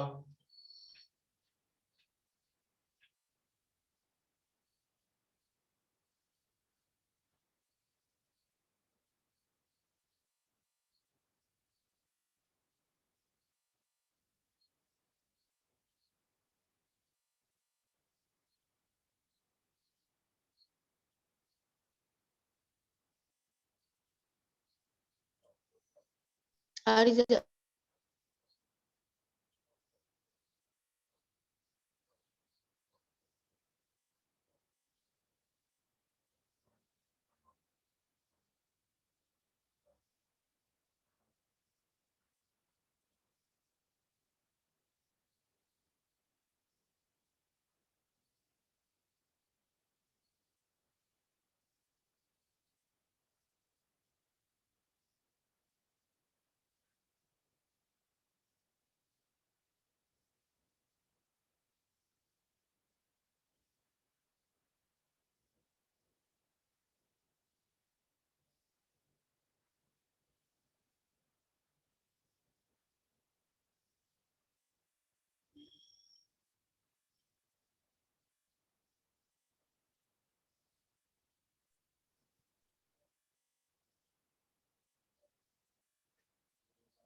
හරි.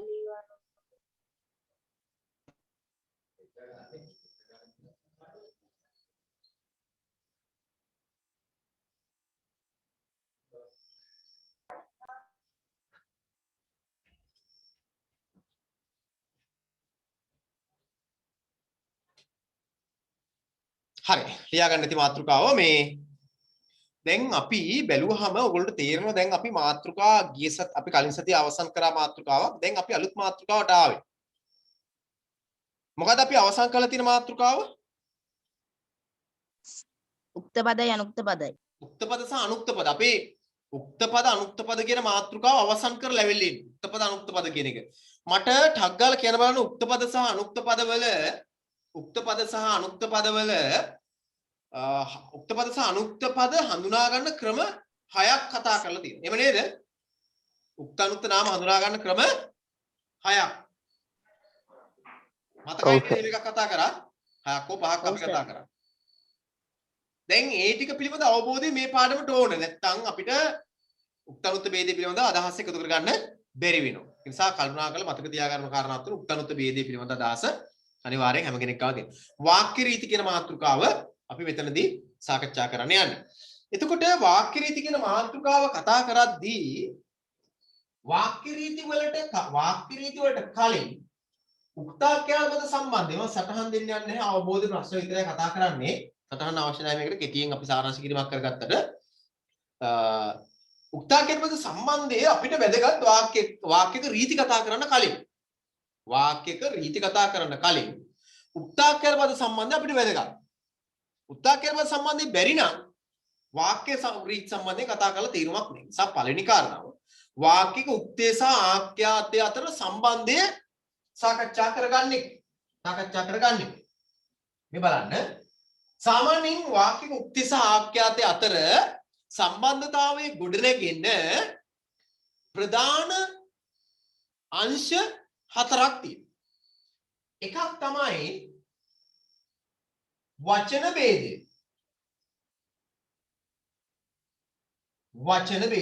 පළවෙනි එක තමයි වචන ભેදය. දෙවෙනි එක තමයි පුරුෂ ભેදය. තුන්වෙනි එක තමයි ලිංග ભેදය. හතරවෙනි එක තමයි ප්‍රාණ වාචී අප්‍රාණ වාචී ભેදය. වචන ભેදය, පුරුෂ ભેදය, ලිංග ભેදය, ප්‍රාණවාචී අප්‍රාණවාචී ભેදය. මේ කරුණු හතරෙන් උක්තය එවැගේම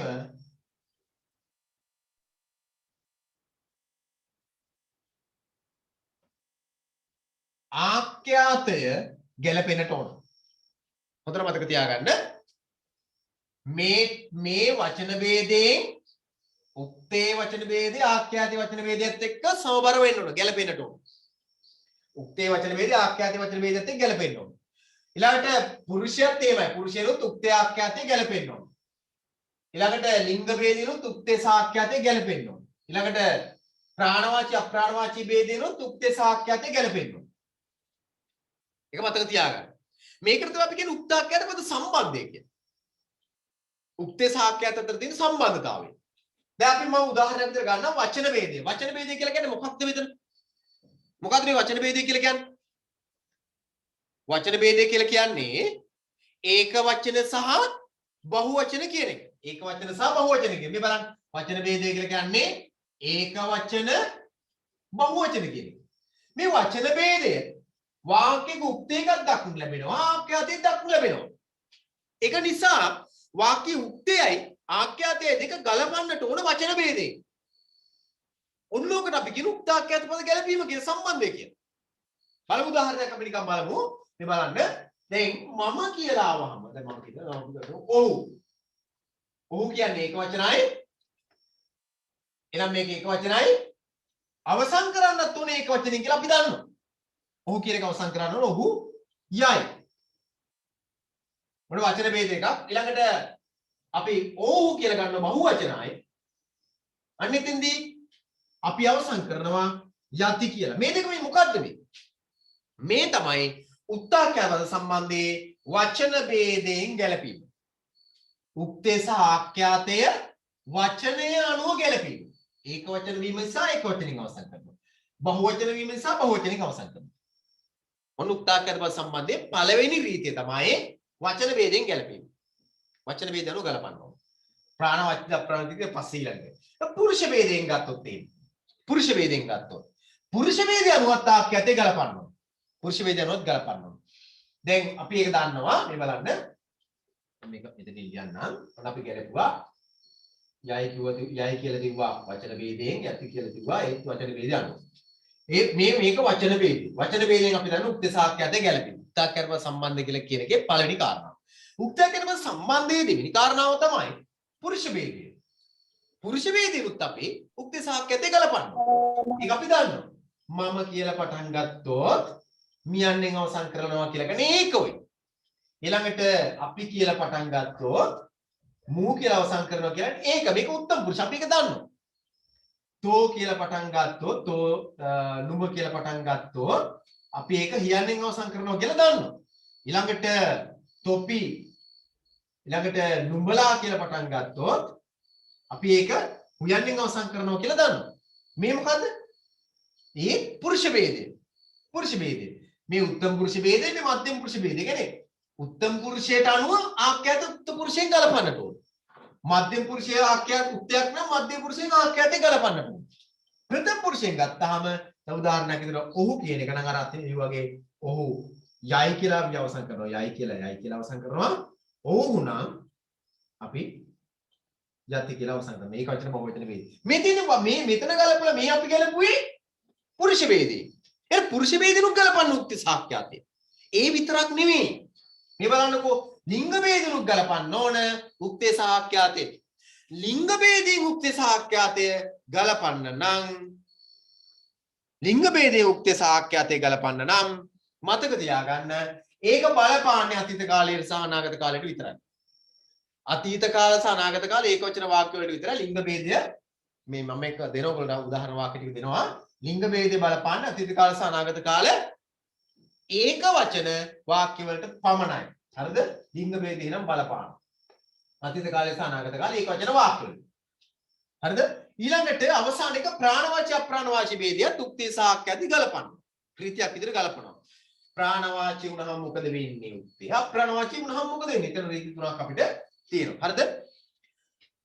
මේ මාතෘකාව ලියවන මෙහෙම ලියා ගන්න දෙන්න.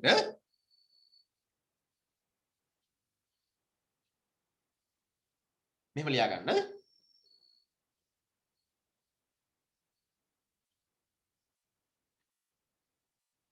වාක්‍යයක්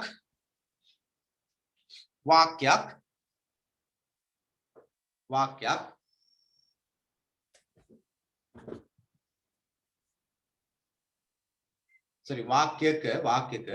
උක්තය සහ ආඛ්‍යාතය වාක්‍යක උක්තය සහ ආඛ්‍යාතය වාක්‍යක උක්තය සහ ආඛ්‍යාතය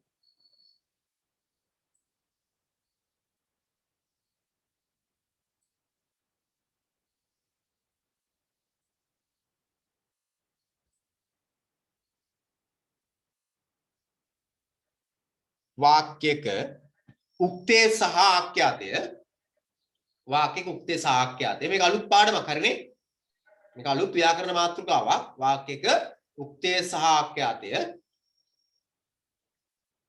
පහත සඳහන් වාක්‍යක උක්තේ සහ ආඛ්‍යාතය පහත සඳහන් වාක්‍යක උක්තේ සහ ආඛ්‍යාතය පහත සඳහන්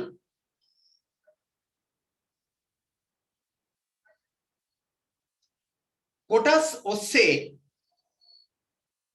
නැත්නම් අංශ ඔස්සේ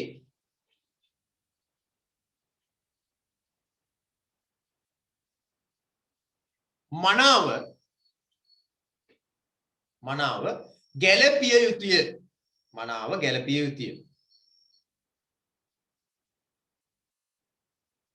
ගැළපිය යුතුය මනාව ගැලපිය යුතුය. එසේ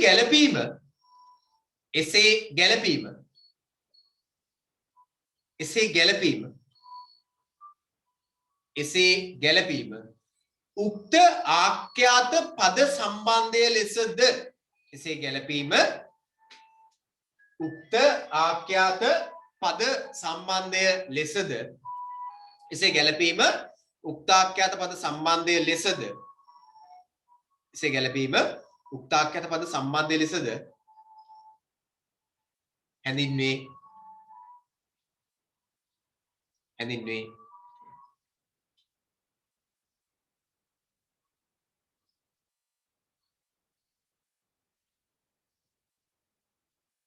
ලියා ගන්න අනුමාත්‍රිකාව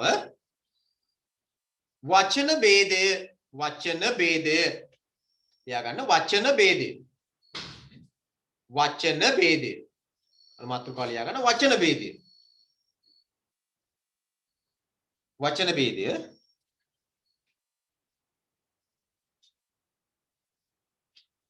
වචන ભેදය අනුමාත්‍රිකාවක් විදිහට ලියා ගන්න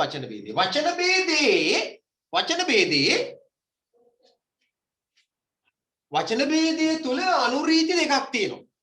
දැන් අනුරීති දෙක දෙන්න යන්නේ අනුරීති අපි කතා කරලා තියෙන කලින් අටවසරේදී කතා කරලා කලින් කතා කරලා අපි දන්න එකක් නිසා උදාහරණ විතරක් ලියන්න හදන්නේ. වචන ભેදය පැහැදිලි වෙන නිසා උදාහරණ ලියන්න. වචන ભેදය පැහැදිලි වෙන නිසා උදාහරණ ලියන්න. වචන ભેදය කියලා උතන ගන්නේ මොකක්ද රීතිය කියලා බලන්න වචන ભેදයේ අර්ථය ගන්න රීතිය කියන්නකො කවුරු හරි. වචන ભેදයේ රීතිය මොකක්ද? යම් කිසි වාක්‍යයක මේ රීති හරිද මේ වාක්‍ය රීති යම් කිසි වාක්‍යයක උක්තේ ඒක වචන නම් ආඛ්‍යාතේ ඒක වචන විය යුතුය පළවෙනි අනුරීතිය ඒකේ දෙවෙනි අනුරීතිය තමයි යම් කිසි වාක්‍යයක උක්තේ බහුවචන නම් ආඛ්‍යාතයද බහුවචන විය යුතුය මේ දෙක ගලපන්න ඕන කියන එක තමයි කියන්නේ හරි ලියා ගන්නකො කිටියෙන් ඒක නිසා අංක එක දාලා ලියා ගන්න ඕමි ලක්කා එක දැම්මක් කමක් නැහැ හරිද යම් කිසි වාක්‍යයක ලියා ගන්නටක් ගාලා යම් කිසි වාක්‍යයක මේක දැන් මේ අභ්‍යාස කරලා ඉවරන ගමන්ම ඔයගොල්ලෝ ඔටෝ කරලා මේ පාඩම ටක් ගාලා එවන්න ඕන මට අභ්‍යාස ටික කරලා ඉවරලා ටක් ගාලා මේ වැඩ ටික කරලා ඉවරන ගමන් ෆොටෝ එකක් අහලා WhatsApp එකට එවන්න සිංහල භාෂාව වැඩ කරපු අය බලා ගන්න මම අනිවාර්යෙන් බලලා වැඩ කරන්නේ කවුද නැති කවුද කියලා හරිද හරි ලියාගන්න පළවෙනි ඒක එක යම් කිසි වාක්‍යයක උක්තේ ඒක වචන නම් ආඛ්‍යාතය ඒක වචන විය යුතුය. මෙතෙන්ට ඔයගොල්ලෝ ලියන්න ඕන වාක්‍ය දෙකක් ලියන්න ඕන. ඒ ලියන වාක්‍යෙන් එකක් මම දෙනවා. දැන් මම එකක් දෙනවා ඔයගොල්ලෝ එකක් ලියන්නකෝ. මම එකක් දෙනවා ඔයගොල්ලෝ එකක් ලියන්න. මේක ඔයගොල්ලෝ හිතන තරම් ලේසි නෑ. සරල නෑ. මේ බලන්න. මෙහෙම එකකට ඕන. යම් කිසි වාක්‍ය උක්තේ ඒක වචන ආඛ්‍යාතයේද ඒක වචන වෙන්න ඕනේ කියන එකේ මම එකක් ලියනවා. ඔහු පාසල් මේ විදිහට ලියවෙන්න ඕන. අතීත කාලේ ගියේ ආඛ්‍යාතේ ළඟට වර්තමාන කාලෙ ලියන්න ඕන. යයි අනාගත කාලෙ ලියන්න ඕන. යන්නේය මේවා දැන් ඔයගොල්ලෝ පේනවනේ මෙහෙම එකක් මේ වාක්‍ය රීතියේ කාල තුනෙන්ම ආඛ්‍යාත ලියලා තියෙනවා. ඔයගොල්ලෝ ලියන උදාහරණේ කාල තුනෙන්ම ලියනවා. මම ලියපු උදාහරණට අමතරව තව වාක්‍ය දෙක මේ වගේ වාක්‍ය දෙකක් ලියන්න. ඒකවත් ප්‍රාණවාචී ඒකවචන උක්තේජන වාක්‍ය දෙකක් ලියන්නට ඕන. ප්‍රාණවාචී උක්තේජන වාක්‍ය දෙකක් ලියන්න ඕන මේ රීතියට ගැලපෙන්නේ. දැන් මේකේ මම තියෙන ඔහු පාසල් ගියේ කෙටි වාක්‍ය ලියන ඔහු පාසල් ගියේය අතීත කාලේ යයි වර්තමාන කාලේ අනාගත කාලේ යන්නේ. මෙවැනි වාක්‍ය දෙකක් ඔයගොල්ලෝ ඔතනට ලියන්නට අවශ්‍යයි. හරිද? හරි. හරිද? මම මේක මකනවා. දැන් ඒක තමයි පළවෙනි රීතිය. මොනවද අපි අද කතා කර පළවෙනි වාක්‍ය රීතිය. වචන ભેදයේ පළවෙනි රීතිය. වචන ભેදයේ දෙවෙනි රීතිය ලියා ගන්න ඉඳ තියලා වාක්‍ය දෙක ලියන්න ඉඳ තියලා ලියා ගන්න. ගැටලුවක් තියෙනවා ටක් ගාලා chat එකක් දාන්න. නැත්නම් මයික් ඔන් කරලා අහන්න. දෙවෙනි රීතිය කතා කරනවා අපි වචන ભેදය යටතේ දෙවෙනි අනුරීතිය යම් කිසි වාක්‍යයක මේ අපි පාඩමට ආවේ නැහැ තාම හරිනේ මූලික කාරණා ටිකේ අපි තාම ඉන්නේ යම් කිසි වාක්‍යයක උක්තය බහුවචන නම් ආඛ්‍යාතයද බහුවචන විය යුතුය යම් කිසි වාක්‍යයක උක්තය බහුවචන නම් ආඛ්‍යාතයද බහුවචන විය යුතුය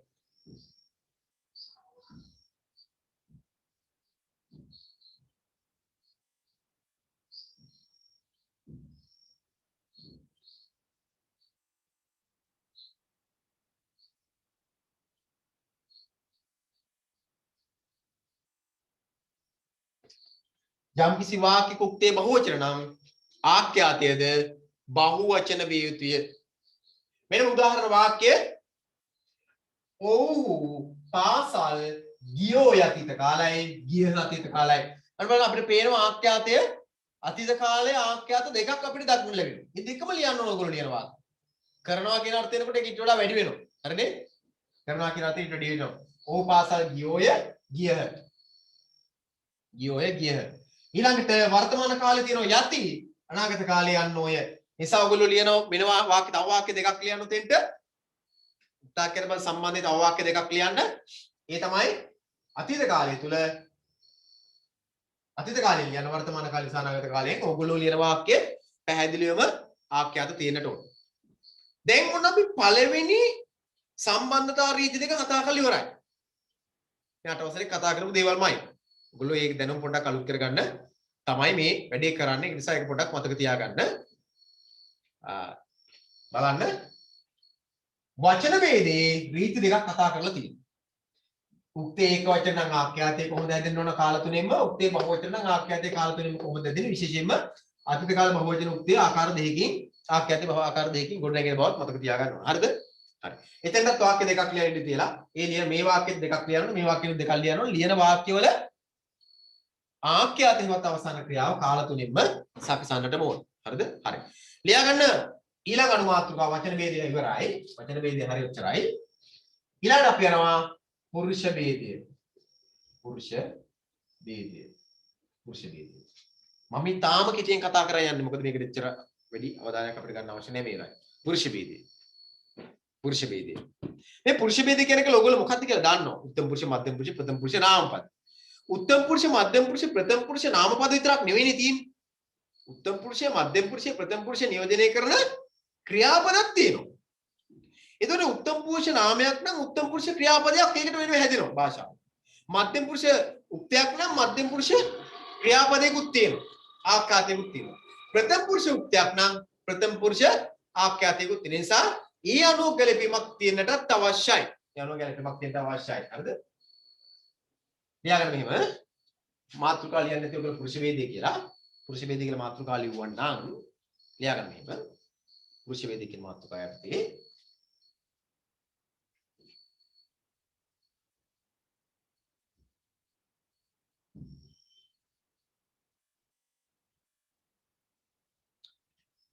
අනුරිත්තුන වෙනම කතා කරමු මේකේ පළවෙනි එක පුරුෂ ભેදයේ පළවෙනි එක යම්කිසි වාක්‍යයක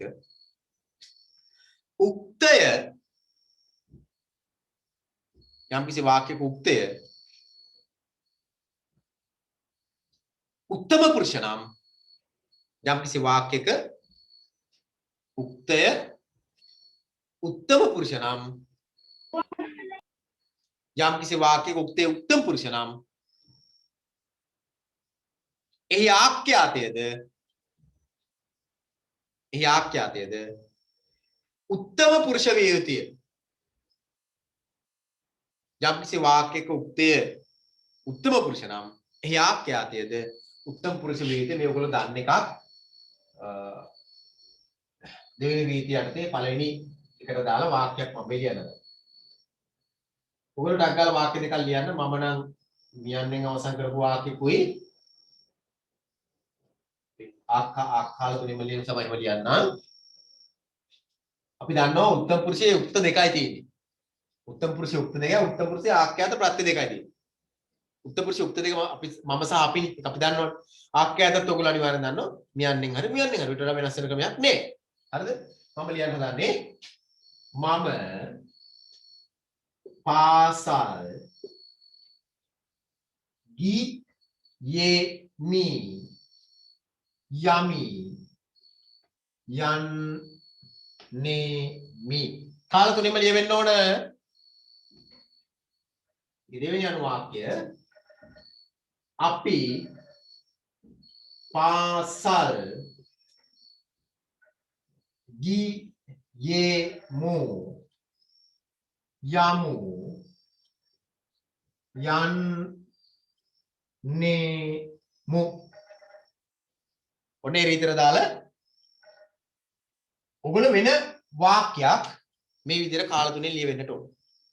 ඒ රීතර දාලා වෙන වාක්‍යයක් කාල තුනෙන්ම ලියවෙන්නට අවශ්‍යයි. මම පාසල් ගියෙමි යම් යන්නෙමි උත්තම පුරුෂයා උක්තයා කාක්‍යාත තුනම උත්තම පුරුෂයයි. අපි පාසල් ගියෙමු යම් යන්නෙමු උත්තම පුරුෂයා බහුවචන උක්තය ආක්‍යාත තුනම ඒ ආකාරයෙන්ම මු යන්නෙන් අවසන් කළා තියෙනවා. ඔයගොල්ලෝ වෙන වාක්‍ය දෙක ලියන්න ඕනේ. තාම මේ වගේ වාක්‍ය එකක් ලියුණා. මම වලින් එකයි අපි වලින් එකයි ලියුණා නම් හරි. මම වලින් එකයි අපි වලින් එකයි කියන එකේ එකම අදහස දැන් මම ලියලා තියෙන්නේ මම වලින් එකම අරගෙන ඒකම අපි වලින් ලියලා. ඔයගොල්ලෝත් ඒකමයි කරන්නේ. අදහස් දෙකක වාක්‍ය දෙකක් නෙවෙයි තනියම අදහස් තියෙන වාක්‍යයක් කරා. ඒ වාක්‍ය ආකාර දෙකකින් ලියන්න. හරිද? හරි. ඊළඟට ලියා ගන්න අංක 2 එකේ. ඒ කියන්නේ පුරුෂ වේදේ අංක 2. පුරුෂ වේදේ අංක 2. මධ්‍යම පුරුෂ උක්තයක් ඇති වාක්‍යක මධ්‍යම පුරුෂ දෙවෙනි එක පුරුෂ වේදේ දෙවෙනි එක මධ්‍යම පුරුෂ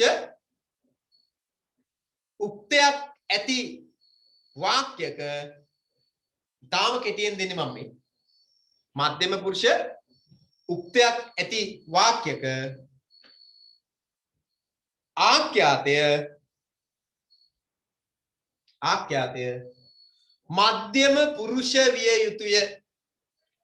මධ්‍යම පුරුෂ උක්තයක් ඇති වාක්‍යක ආඛ්‍යාතය මධ්‍යම පුරුෂ විය යුතුය.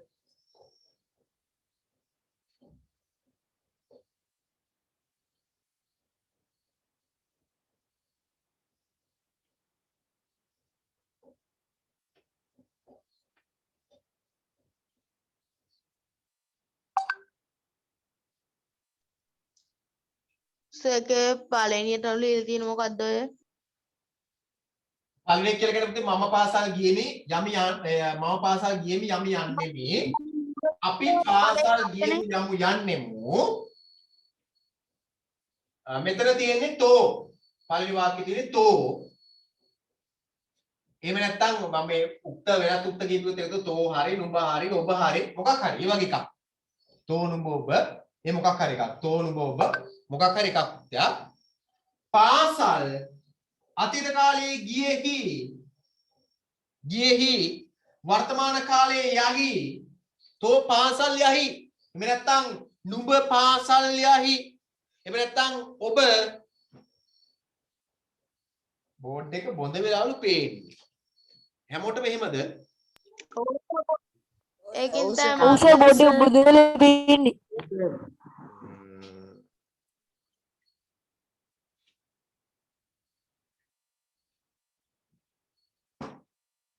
කරන්නේ ඒකට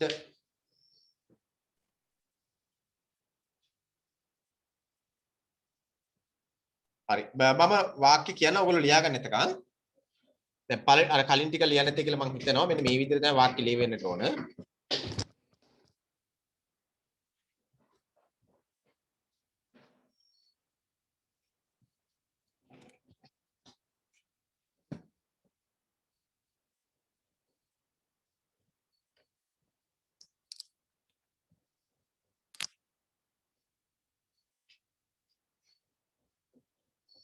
දැනුත් ඒ වගේමද පේන්නේ පොඩ්ඩක් පැහැදිලිද?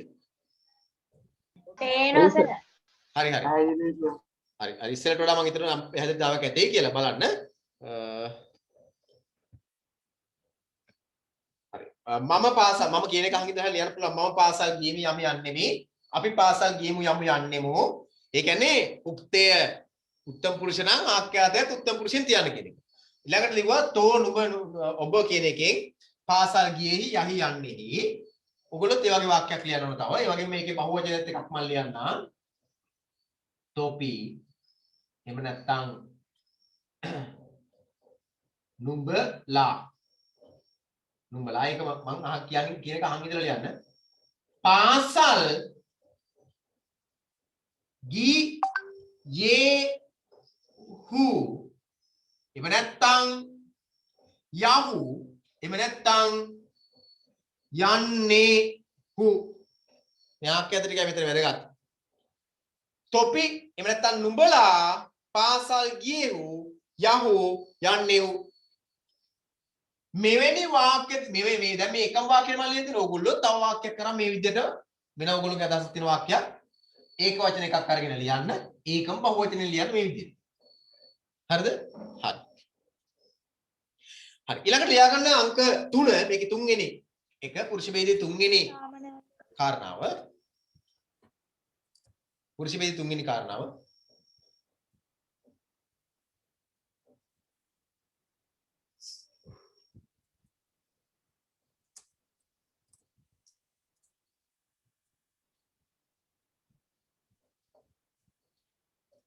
මම එකම වාක්‍ය ගත්ත ඔයගොල්ලෝ මේ වෙනස පෙන්වන්න ඕන නිසා මේ සතියේ සිට නැවත වීඩියෝ ටික ඔයගොල්ලන්ට මම යොමු කරනවා. පොකි දවස් තිබුණු ගැටලු ටික අඩු කරගෙන තියෙන දැන් අපි නිසා වීඩියෝ ටික එකතු කරනවා. ඒකෙන් බලලා අඩුපාඩු හදා ගන්න පුළුවන්. බලන්න මේ ඊළඟට මේ තුන්වෙනි කාරණාව විදිහට ලියා ගන්න 2 3 කියන්නේ පුරුෂ ભેදයේ තුන්වෙනි එක.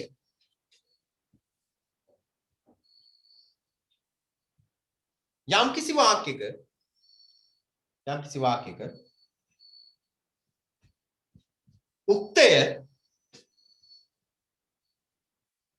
උක්තය ප්‍රථම පුරුෂ නම් යම් කිසි වාක්‍ය උක්තේ ප්‍රථම පුරුෂ නම් ආඛ්‍යාතයේද ප්‍රථම පුරුෂ විය යුතුය.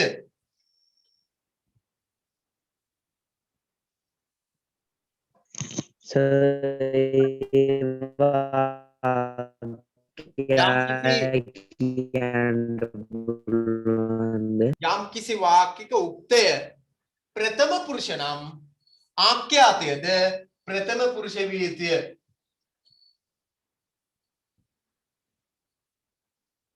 මේ කලින් ලිව්වා ඒකමයි මේ අපෝ කියන්නේ ඒකමයි රීතිය. ගියේය යයි යන්නේය.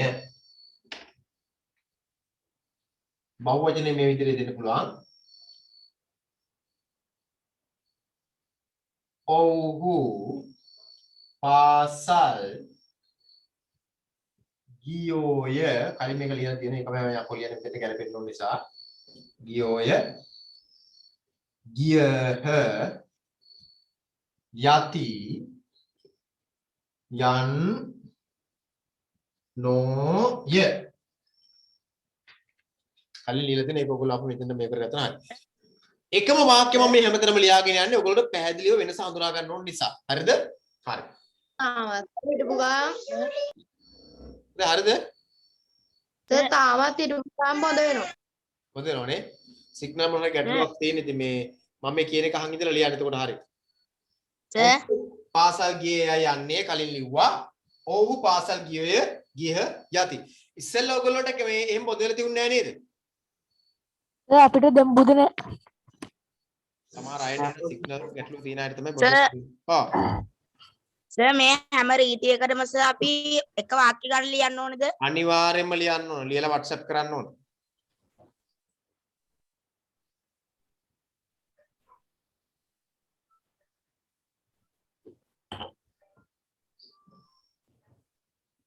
සමහරට දැන් හරියන්න ඉඩ තියෙනවා ඔයගොල්ලන්ට පැහැදිලි කිව්ව එක. ඊළඟට අපි හරි අපි යනවා තව දෙකක් තියෙනවා අපිට සටහන් කරගන්න මේ අමතර කොටසට දාලා මේක හරියට කියලා මම හිතනවා. ඊළඟට අපි යනවා තුන්වෙනි උක්තාක්‍යත පද සම්බන්ධ තුන්වෙනි අනුමාත්‍රිකාවට. ඒ තමයි ලිංග ભેදය. ලිංග ભેදයේ එක කාරණාවක්. දැන් අපි දැක්ක වචන ભેදයේ කරුණු දෙකක් ඉගෙන ගත්තා. පුරුෂ ભેදයේ තුනක් ඉගෙන ගත්තා. ලිංග ભેදයේ අපි එකක් ඉගෙන ගන්නවා. ලියා ගන්න එක මම කරලා ලිංග ભેදයේ දාලා කාරණාව. ලිංග ભેදයේ දාලා කාරණාව ලියා ගන්න ටක් ගාලා.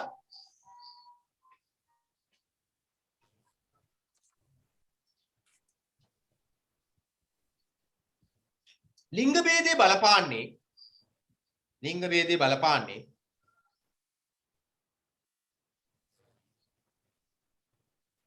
බලපාන්නේ අතීත කාල සහ ලිංග ભેදයේ බලපාන්නේ අතීත කාල සහ ලිංග ભેදයේ බලපාන්නේ අතීත කාල සහ අනාගත කාල.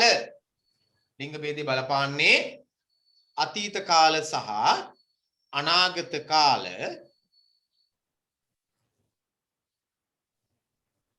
අතීත කාල සහ අනාගත කාල. ඒක වචන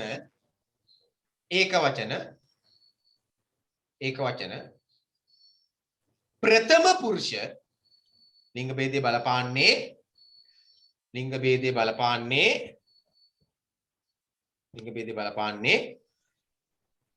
අතීත කාල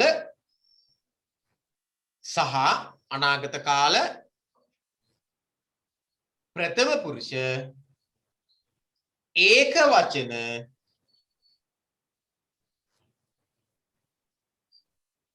උක්ත නාම පද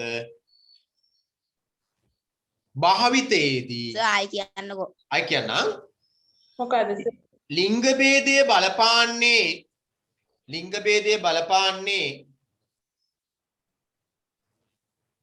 අතීත කාල සහ අනාගත කාල. ලිංග ભેදයේ බලපාන්නේ අතීත කාල සහ අනාගත කාල. ලිංග ભેදයේ බලපාන්නේ අතීත කාල සහ අනාගත කාල. ප්‍රථම පුරුෂ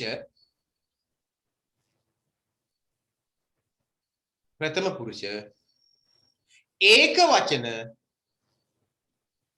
අන්න එතනින් එහා කියව එක වැරදි මම. ඒක වචන ආඛ්‍යාත උක්ත කියලා නේ කිව්වේ. ආඛ්‍යාත කියලා ලියා ගන්න. ආඛ්‍යාත පදවලදී පද නිර්මාණයේදී පමණි. ලිංග ભેදයේ බලපාන්නේ අතීත කාල සහ අනාගත කාල. ප්‍රථම පුරුෂ ඒක වචන ආඛ්‍යාත පද නිර්මාණයේදී පමණි. මෙතන කරුණු තුනක් කියනවා. එකක් අතීත කාල සහ අනාගත කාල කියන එක. අනෙක් එක තමයි ප්‍රථම පුරුෂ කියන එක. අනෙක තමයි ඒක වචන කියන එක. එතකොට අතීත කාල හෝ අනාගත කාල ප්‍රථම පුරුෂ ඒක වචන ආඛ්‍යාත වලට විතරයි.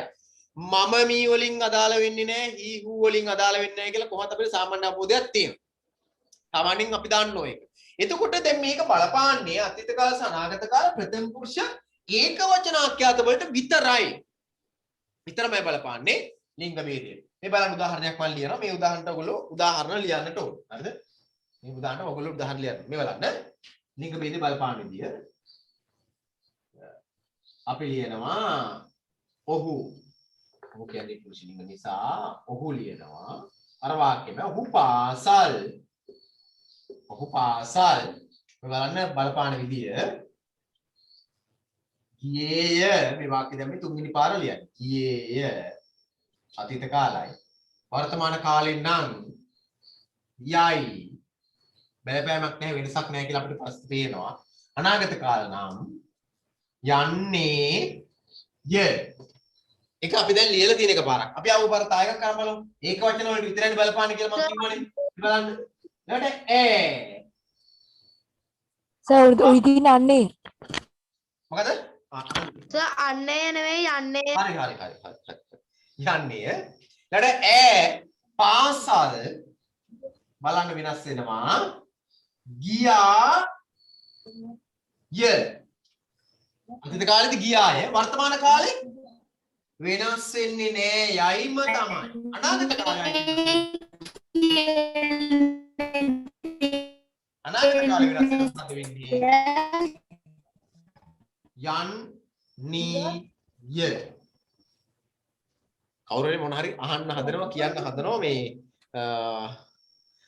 කියා මොකද සිග්නල් එක ගැටලුවක් නිසා කියා ගන්න බෑ මේ chat box එකෙන් එවන්න chat message එකක් එවන්න ඒතකොට මට පේනවා ඔයගොල්ලෝ chat කරන එක මේ බලන්න මෙන්න බලන්න ඉරක් ඇද ගන්න ඔයගොල්ලෝ මේව ලියාගත්තා නම් මෙන්න වෙනස් වෙච්ච තැන් මේ දෙපළ විතරයි වෙනස් වෙලා තියෙන්නේ යන්න ආය යන්නීය යන්න ආය කියලා කියන්නත් පුළුවන් ඕනේ ගැටලුවක් නෑ මොකද ඔයගොල්ලෝ මේ විදිහ ගන්න මම කිව්වා අතීත කාලේ ඒක වචන ප්‍රථම පුරුෂ අනාගත කාල අනාගත අතීත හෝ අනාගත කාල වාක්‍යවල විතරයි බලපාන්නේ කියලා. අතීත කාල හෝ අනාගත කාල ඒක වචන උක්ත නාමයක් උක්ත ලෙස දෙනොත් තමයි ඒක බලපාන්නේ කියලා. මේ බලන්න තව එකක් මම කියනවා ඔයගොල්ලන්ට. මේ ඔක්කොම එකතු කරලා ඔව් කියලා අපි ගන්නවනේ. ඔව්. පාසල් ආයිත් ඒ වාක්‍යෙම ලියනවා ගියහ. sorry. ගියෝය. ගියෝය. ඊළඟට ගියහ ඊළඟට යති ඊළඟට යන් නෝ ය බලන්න මේක මේ වෙනසම ඉන්නේ නැහැ බහුවචන උනහම බහුවචනයේදී කිසිදු බලපෑමක් වෙන්නේ නැහැ මේ වාක්‍ය තුනම ලියන්න ඕගොල්ලොත් මෙවැනි වාක්‍ය ඛණ්ඩ තුනක් ලියන්නට ඕන එක වාක්‍ය කරා මේ විදිහට තුනකට ලියන්න ඒ බලන්න වෙනස මත ඕගොල්ලෝ ඔහු පාසල් ගියේය යන්නේ ඈ පාසල් ගියාය යන්නේ ලිංග ભેදය වැළපෑවම එහෙනම් අතීත කාලය ඒක වචන වාක්‍යාත වලට අතීත කාලේ ඒක වචන වාක්‍යාත වලට විතරයි ලිංග ભેදය බලපාලා තියෙන කියලා ඔයගොල්ලෝ මෙතනින් දැනගන්නට ඕන. ඒ වගේම මෙතන ඔයගොල්ලෝ පේන හැම වෙලාවෙම මෙතන එදින ප්‍රත්‍ය තමයි අතීත කාලේ නම් ඒ ප්‍රත්‍ය එදින පුරුෂ ලිංග ප්‍රත්‍ය විදිහට. ස්ත්‍රී ලිංග ප්‍රත්‍ය වෙන්නේ ආය ප්‍රත්‍ය. ඒය ආය. අනාගත කාලේ ඒ ප්‍රත්‍යය දෙනවා එකක් සටහන් කරගත්තට කමක් නැහැ ස්ත්‍රී ලිංග වලදී ඊය ප්‍රත්‍යය දෙනවා කියන තිරමදි ඊය ප්‍රත්‍යය දෙනවා මේ බලන්න ඒ ප්‍රත්‍ය අතීත කාලයේදී පුරුෂ ලිංග ස්ත්‍රී ලිංග නම් ආය ප්‍රත්‍යය අනාගත කාල නම් ඒය ස්ත්‍රී ලිංග නම් ඊය මේ විදිහට ප්‍රත්‍ය ගැන්විලා උක්තේ දෙන බව මතක තබා ගන්න මෙවැනි තවත් වාක්‍යයක් කරා මේ විදිහටම ආකාර තුනින්ම ආඛ්‍යාත කාල තුනින්ම වර්ණගෙන ආකාරය මතක තියාගෙන ඒ වගේම මේවට යටින් ඉරක් ඇඳලා යෙදෙන ප්‍රත්‍ය ලකුණු කරලා උදාහරණයක් විදිහට ලියන්න ඕන මේ වාක්‍ය වලට අමතරව. හරිද? හරි. මේක මකන්නද?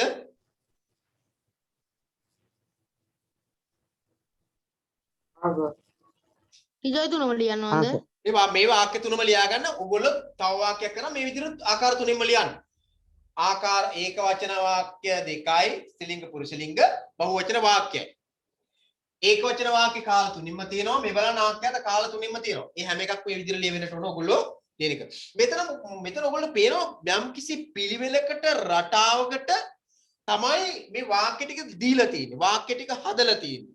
ආඛ්‍යාත ටික ගොඩනගලා තියෙන්නේ. යම් කිසි පිළිවෙලක් රටාවක් ආකාරයක්. නිසා ඒක අමතක වෙ නොවන විදිහට මේ උදාහරණ ලෙසම ඔයගොල්ලෝ උදාහරණ ලිව්වොත් අන්න මතක තියාගන්න ඕනේ නිවැරදිව වාක්‍යයක් ගොඩනගා ගැනීම හැකියාව අනිවාර්යෙන්ම ඇති වෙනවා. අපි යනවා මේකේ අවසාන කාරණාවට. මේකේ අවසාන කාරණාව ලියන්න යනවා. අවසාන එක. බලන්න. මම මේක මකනවා.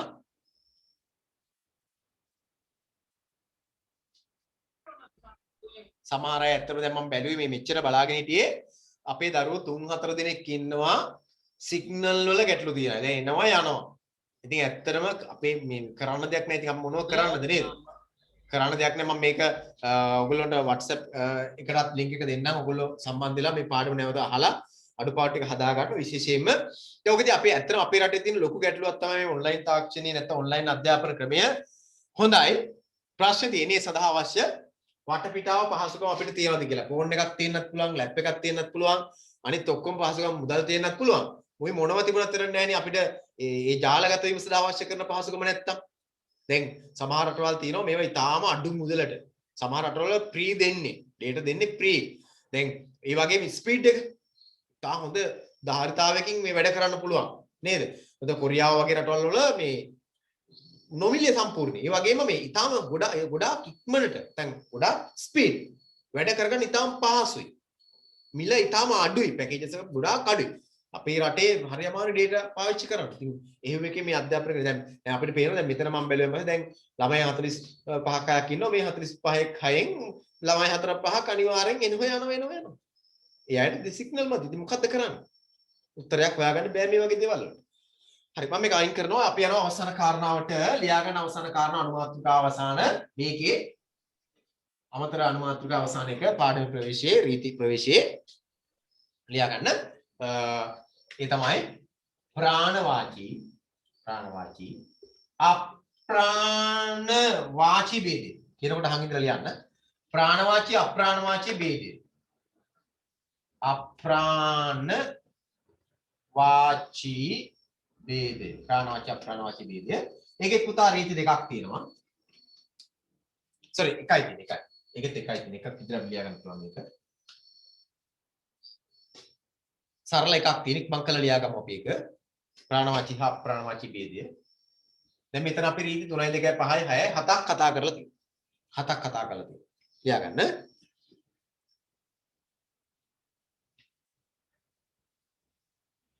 යචින්ත මොකද ලියා ගන්න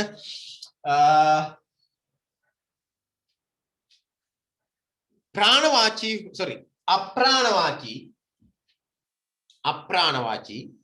ලියා ගන්න අප්‍රාණවාචී ඒක වචන හෝ අප්‍රාණවාචී ඒක වචන හෝ බහුවචන අප්‍රාණවාචී ඒක වචන හෝ බහුවචන උක්තයක් අප්‍රාණවාචී ඒක වචන හෝ බහුවචන උක්තයක්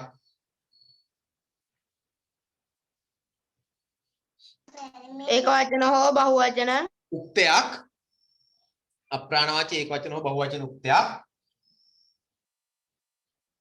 ඇති වාක්‍යක අප්‍රාණවාචී ඒක වචන හෝ බහුවචන උක්තයක් ඇති වාක්‍යක ආඛ්‍යාතය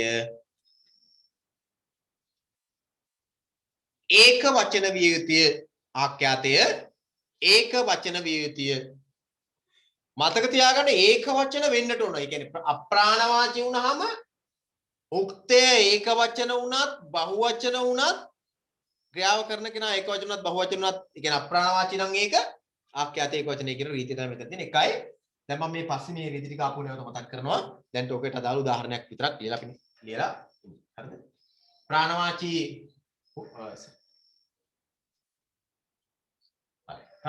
අප්‍රාණවාචී ඒක වචන බහුවචන උක්තයක් වාක්‍ය උත්තර සිදු නම් ආඛ්‍යාතය මෙතන රීති දෙකක් තියෙන එකක් ලියගන්න දෙකක් තියෙනවා. ලියාගන්න උදාහරණ මෙහෙම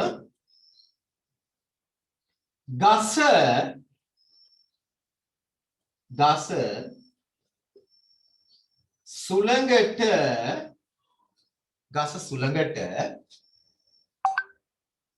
පෙරළු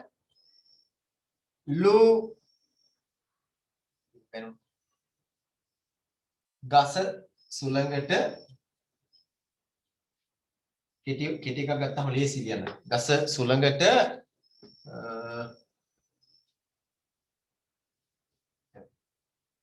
වැටුනේය අතීත කාලයි ගස සුළඟට වැටේ වර්තමාන කාලයි ගස සුළඟට වැටෙන්නේ ය අනාගත කාලය. මෙහෙම ලියවෙන්නට ඕන. ඔන්න ඒක වචන උක්තය. ආපහු මම මේක බහුවචනේ ලියනවා. ගස් සුළඟට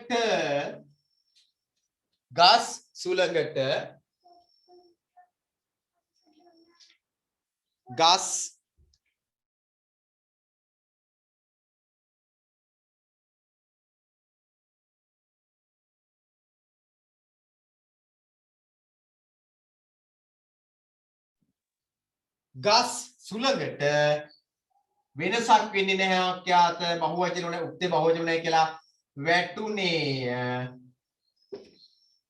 වැටේ වෙනසක් වෙලා නැහැ ආයෙත් ඒකමයි වැටෙන්නේ ය බලන්න උක්තේ ඒක වචන උනත් බහු වචන උනත් අප්‍රාණවාචී වීමේදී වෙනසක් වෙලා නැහැ යන බලන්න ඒක අපිට පැහැදිලි වෙන්නේ.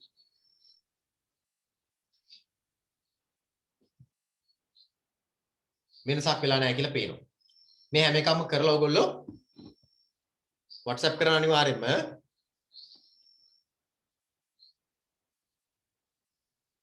ගස් ඉරියද ගන්න ගස කියන එකට සහ ගස් කියන එකට අපිට පේනවා ගස කිව්වහම ඒක වචනේ ගස් කිව්වහම බහු වචනේ.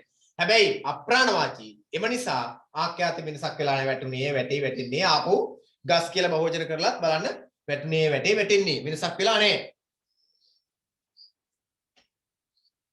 අපිට පේන වෙනම් වෙනසක් වෙන්නේ නැහැ ආඛ්‍යාතයේ අප්‍රාණවාචී උක්තයේ ඒක වචන උනත් බහු වචන උනත්. ඒක තමයි කාරණාව. හරිද?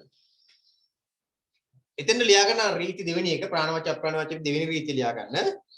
ඒක හරියට ඉස්සෙල්ලා ලියවෙන්න ඕන පොඩක් ඒක අතපස වුණා. මෙහෙම ලියා ගන්න.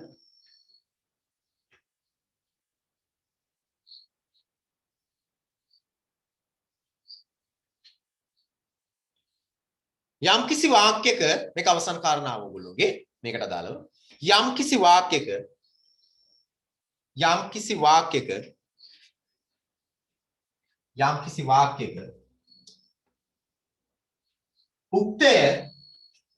යම්කිසි වාක්‍යයක උක්තය ප්‍රාණවාචී ඒක වචන නම්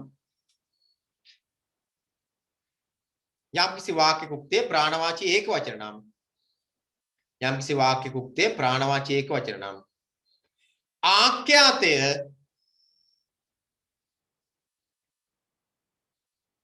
යම්කිසි වාක්‍යයක උක්තේ ප්‍රාණවාචී ඒක වචන නම් ආඛ්‍යාතය ඒක වචන විය යුතු අතර ඒක වචන විය යුතුය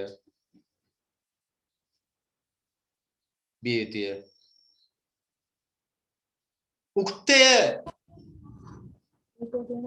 අප කියනවා යම්කිසි වාක්‍යයක උක්තේ ප්‍රාණවාචී ඒක වචන නම් ආඛ්‍යාතය ඒක වචන විය යුතුය. හරි ඒක කාරණාවක් ඉදිරියට ලියන්න. එතකොට තව එකක් අපි ලියපුවාම හරි ඔබ එතන කරුණු තුනක් විතර කියනවා. අර කලින් ලියුව වාක්‍ය ලියන්න ඔහු පාසල් යේය යයි කාලෙම ලියන්න යන්නේය. මේ දිනේ ඒක වචන ආඛ්‍යාත. ඒක වචන විදිහ නිසා ආඛ්‍යාත ඒක. තව එක වාක්‍යයක් ඔයගොල්ලෝ මෙතෙන්ට ලියන්න. ඔයගොල්ලෝගේ වාක්‍ය ලියන්න මෙතෙන්ට. මේ වාක්‍යයට අමතරව අවසාන කාරණාව කියන්නේ ප්‍රාණවාචී අප්‍රාණවාචී ભેදේ තුන්වෙනි කරුණ. පළවෙනි එක උනේ අප්‍රාණවාචී ඒක වචන බහුවචන නාමයක් උක්ති ලෙස දෙනා ආඛ්‍යාතේ ඒක වචනයි කියන එක. දෙවෙනි එක උනේ ප්‍රාණවාචී ඒක වචන උක්තියක් ඉදලා ආඛ්‍යාතය ඒක වචනයි කියන එක. අවසාන කාරණාව මේකේ අවසාන කාරණාව. සර් ඇහෙන්නේ ඇහෙන්නේ දැන් හරි අවසාන කාරණාව ලියා ගන්න මේකට අදාළව. කියන්නේ උක්තාක්‍යත පද සම්බන්ධය අවසාන කාරණාව. ප්‍රාණවාචී අවසාන කාරණාව ලියා ගන්න. ප්‍රාණවාචී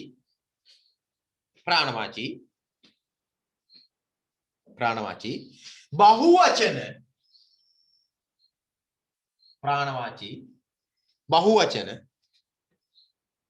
ප්‍රාණවාචී බහුවචන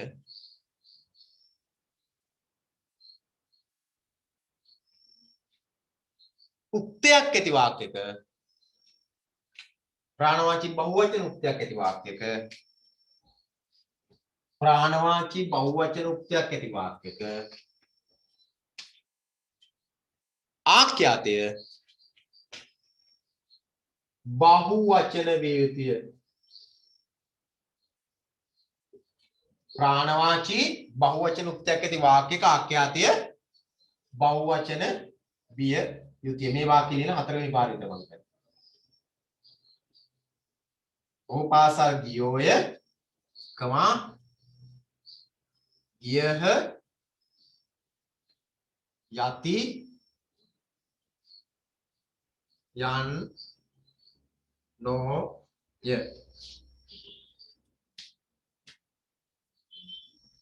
ඔහු පාසල් ගියෝය යහ යති යන්නෝය. මේ එක ආඛ්‍යාතයක් අතපසු කරන්න තු ලියවෙන්න ඕන ඔයගොල්ලෝ උදාහරණ. එකක්වත් අතපසු කරන්න බෑ. මිස් කරන්න බෑ එකක්වත්. අනිවාර්යෙන්ම මේ මම ලියපු ආඛ්‍යාත ප්‍රමාණයම ඔයගොල්ලෝ ලියන්න. උක්තේ බහුවචනයේ ප්‍රාණවාචී ආඛ්‍යාතයේ බහුවචන වීම. රීතිර දාලා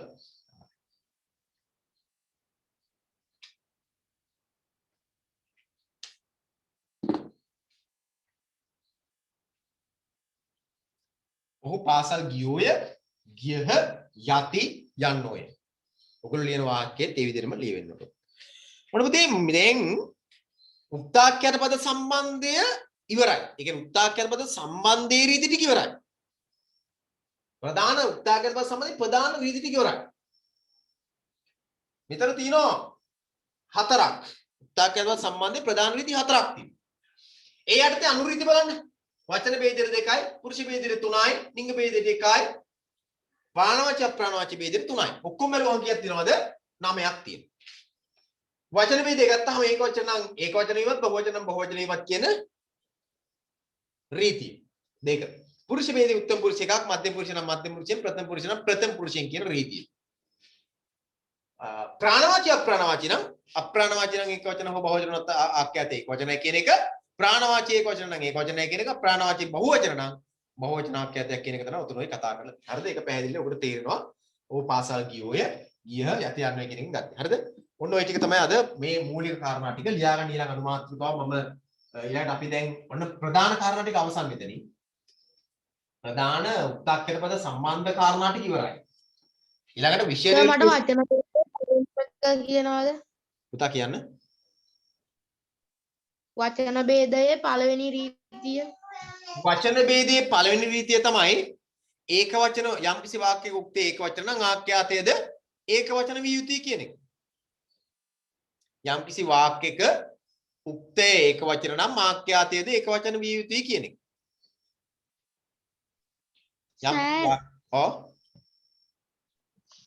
මේ දැන් මේ වැඩ කරලා මේ group එකටම දාන්න ඕන. නෑ පුතා දැන් my teachers WhatsApp group එකට දාන්න බෑ. මම අද දැන් ක්ලාස් එක ඉවරනන් පස්සේ ඔයගොල්ලන්ට අලුතෙන් ආපු අයට මම link එක දාන්නම්.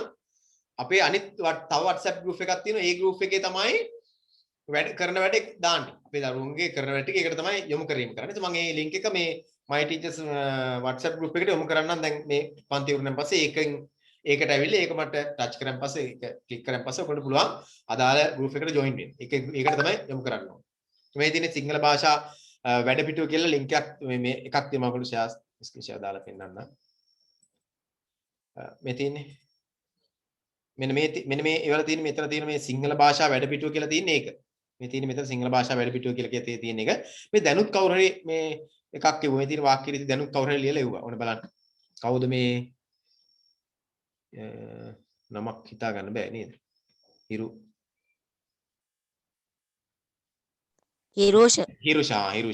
වල තියෙන මේ වාක්‍ය ටික ලියලා එවලා දැන්. හරිද?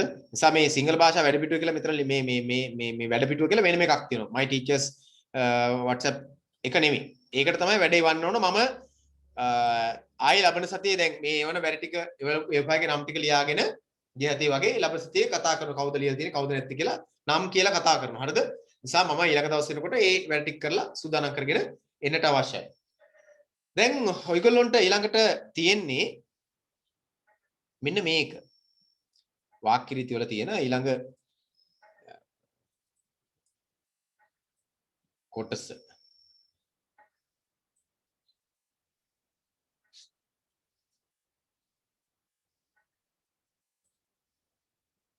මේ තියෙන වාක්‍ය රීති. දැන් අපි කතා කරේ මේ දැන් ඔයගොල්ලෝ මෙච්චරලා කතා කරේ මොන ටිකද? මෙන්න මේ ටික ඔයගොල්ලෝ පොතේ තියෙන මේ ටික. මෙන්න මේ ටික තමයි කතා කරගත්තේ අපි දැන් මෙච්චර වෙලා. ඔන්න ওই ටික තමයි අපි මෙච්චර වෙලා කතා කරගත්තේ. මම ඔයගොල්ලෝ පෙන්නන්නම්. මෙන්න මේ ටික ලේඛනයේදී විවිධ වාක්‍ය රීති භාවිතා කරේ 6-4 ශ්‍රේණිවලදී අපි විවිධ වාක්‍ය රීති ඉගෙන හඳුනාගතිමු. මේ පාඩමේ වාක්‍ය නිර්මාණයේදී අවශ්‍ය වන නිත්‍ය බහුවචන පද ආශ්‍රිත රීති කිහිපයක් හඳුනා ගන්න. ඒතර මේ 6-7-8 දී ඉගෙන ගත්ත රීති ටික තමයි අර කතා කරලා අවසන් කරන්නේ. ඒ ටික හරියට ඔයගොල්ලෝ කරගත්තොත් ඒකේ උදාහරණ ටික හරියට කරලා අවබෝධ කරගත්තොත් මේ නිත්‍ය බහුවචන පද ගෞරවාර්ථ ප්‍රත්‍යාපද භාවිතය කියන රීති ටික ඊටාම පහසු වෙනවා. හරිද? ඊටාම පහසු වෙන එක නිසා නිත්‍ය බහුවචන පද කියන මාතෘකාව ලියන්න ඔතනේ. නිත්‍ය බහුවචන පද කියන මාතෘකාව ලියන්න. මම ඒකේ නිත්‍ය බහුවචන පද කියන එකේ මේ මාතෘකාව ලිව්වට ඔයගොල්ලොන්ට සටහනක් දෙන්න හෝ අභ්‍යාස කරන්න දෙන්නේ යන්නේ නැහැ. ඒ කියන්නේ සටහනක් දෙන්නේ නැහැ, අභ්‍යාස දෙනවා සටහනක් දෙන්නේ නැහැ. නිත්‍ය බහුවචන පද කියලා විතරක් ලියන්න. ලියලා දැන් ඔයගොල්ලෝ මෙන්න මෙතනින් එතන කරුණ ලියන්න ඕනේ. හැබැයි නිත්‍ය බහුවචන පද පොඩි අඩුවක් තියෙන ඔයගොල්ලෝගේ පොතේ තියෙන නිත්‍ය බහුවචන පද සම්බන්ධයෙන් රීති නිත්‍ය බහුවචන පද සම්බන්ධයෙන් අනුරීති 3ක් තියෙනවා. මෙතන 2යි තියෙන. ඒක නිසා මේ කෙටියෙන් ලියාගත්තා කමක් නැහැ. තරු ලකුණක් දාලා ලියන්න නිත්‍ය බහුවචන පද කියලා ලියලා ඉවරලා තරු ලකුණක් දාලා ලියන්න මේ. අපි මේ කතා කරලා අවසන් කරනවා. හොඳ පන්ති අවසන් කරනවා මේ මාතෘකාව සාකච්ඡා කරලා ඉවර කළා. නිත්‍ය බහුවචන පද කියලා කියන්නේ මොනවද කියලා ඔය පොතේ තියෙනවා. ඉතින් නිත්‍ය බහුවචන පද ටික ආයෙත් නැත මේ කවුරු කෙනෙක් කියන පොතේ ඒ ටික ලියා ගන්න හොඳ. අනේ ලියන්න එපා. නිත්‍ය බහුවචන පද කියන මේ ටික ඕගොල්ලෝ ලියන්න ඕනේ නැහනේ. ඒව ලියන්න ඕනේ නැහැ. නිත්‍ය බහුවචන පද ටික ඕගොල්ලෝ පොතේ තියෙන නිසා ඒක මතක තියාගන්න. හැබැයි මම රීතිය දෙනවා. රීතිය විතරක් ඉස්මතු කරලා ගන්න මෙතන. රීතිය විතරක්. රීතිය විතරක් ලියා ගන්න. නිත්‍ය බහුවචන වල පළවෙනි රීතිය. නිත්‍ය බහුවචන පදයක් රීති 3ක් තියෙනවා. මෙතන ඔයගොල්ලෝගේ පොතේ 2යි තියෙන්නේ. ව්‍යාතිරේකයක් එක 3ක් තියෙනවා. රීති 2යි ව්‍යාතිරේකයක් එක 3ක් තියෙනවා. අතර ව්‍යාතිරේක 2ක් සාමාන්‍ය බලනවා. කමු ප්‍රධාන රීතිය තමයි ලියා ගන්න. නිත්‍ය බහුවචන පදයක් වාක්‍යයක ලියන්න පුතේ කියන්න. නිත්‍ය බහුවචන පදයක් වාක්‍යයක උක්තේ ලෙස යෙදෙන විට නිත්‍ය බහුවචන පදයක් වාක්‍යයක උක්තේ ලෙස යෙදෙන විට නිත්‍ය බහුවචන පදයක් වාක්‍යයක උක්තේ ලෙස යෙදෙන විට ආඛ්‍යාතය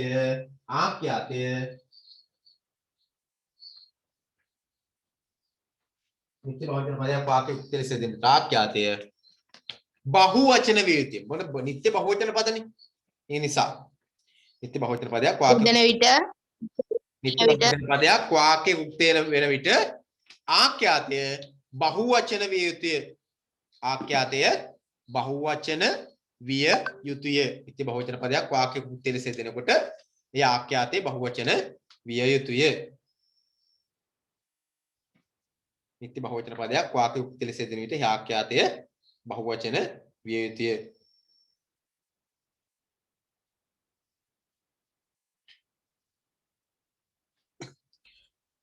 දැන් මේවත් අපි පළවෙනි කාරණාව ඔයගොල්ලෝ ලිව්වේ නිත්‍ය බහුවචන පදයක් වාක්‍ය උක්තේ ලෙස දෙන විට ආඛ්‍යාතය බහුවචන විය යුතුය. මේ බලන්න මේ මම උදාහරණ වාක්‍යයක් ලියනවා. මේ අපි ලියන උදාහරණ වාක්‍ය පොතේ තියෙන උදාහරණ වාක්‍ය වගේ නෙමෙයි. කාල තුනින්ම ලියන්න ඕන. හරිද? කාල තුනින්ම ලියවෙන්නට ඕන. ඇතමෙක් මෙසේ ප්‍රකාශ කළහ. එම නැත්තම් කරෝය. කළහ කරෝය. ওই දෙක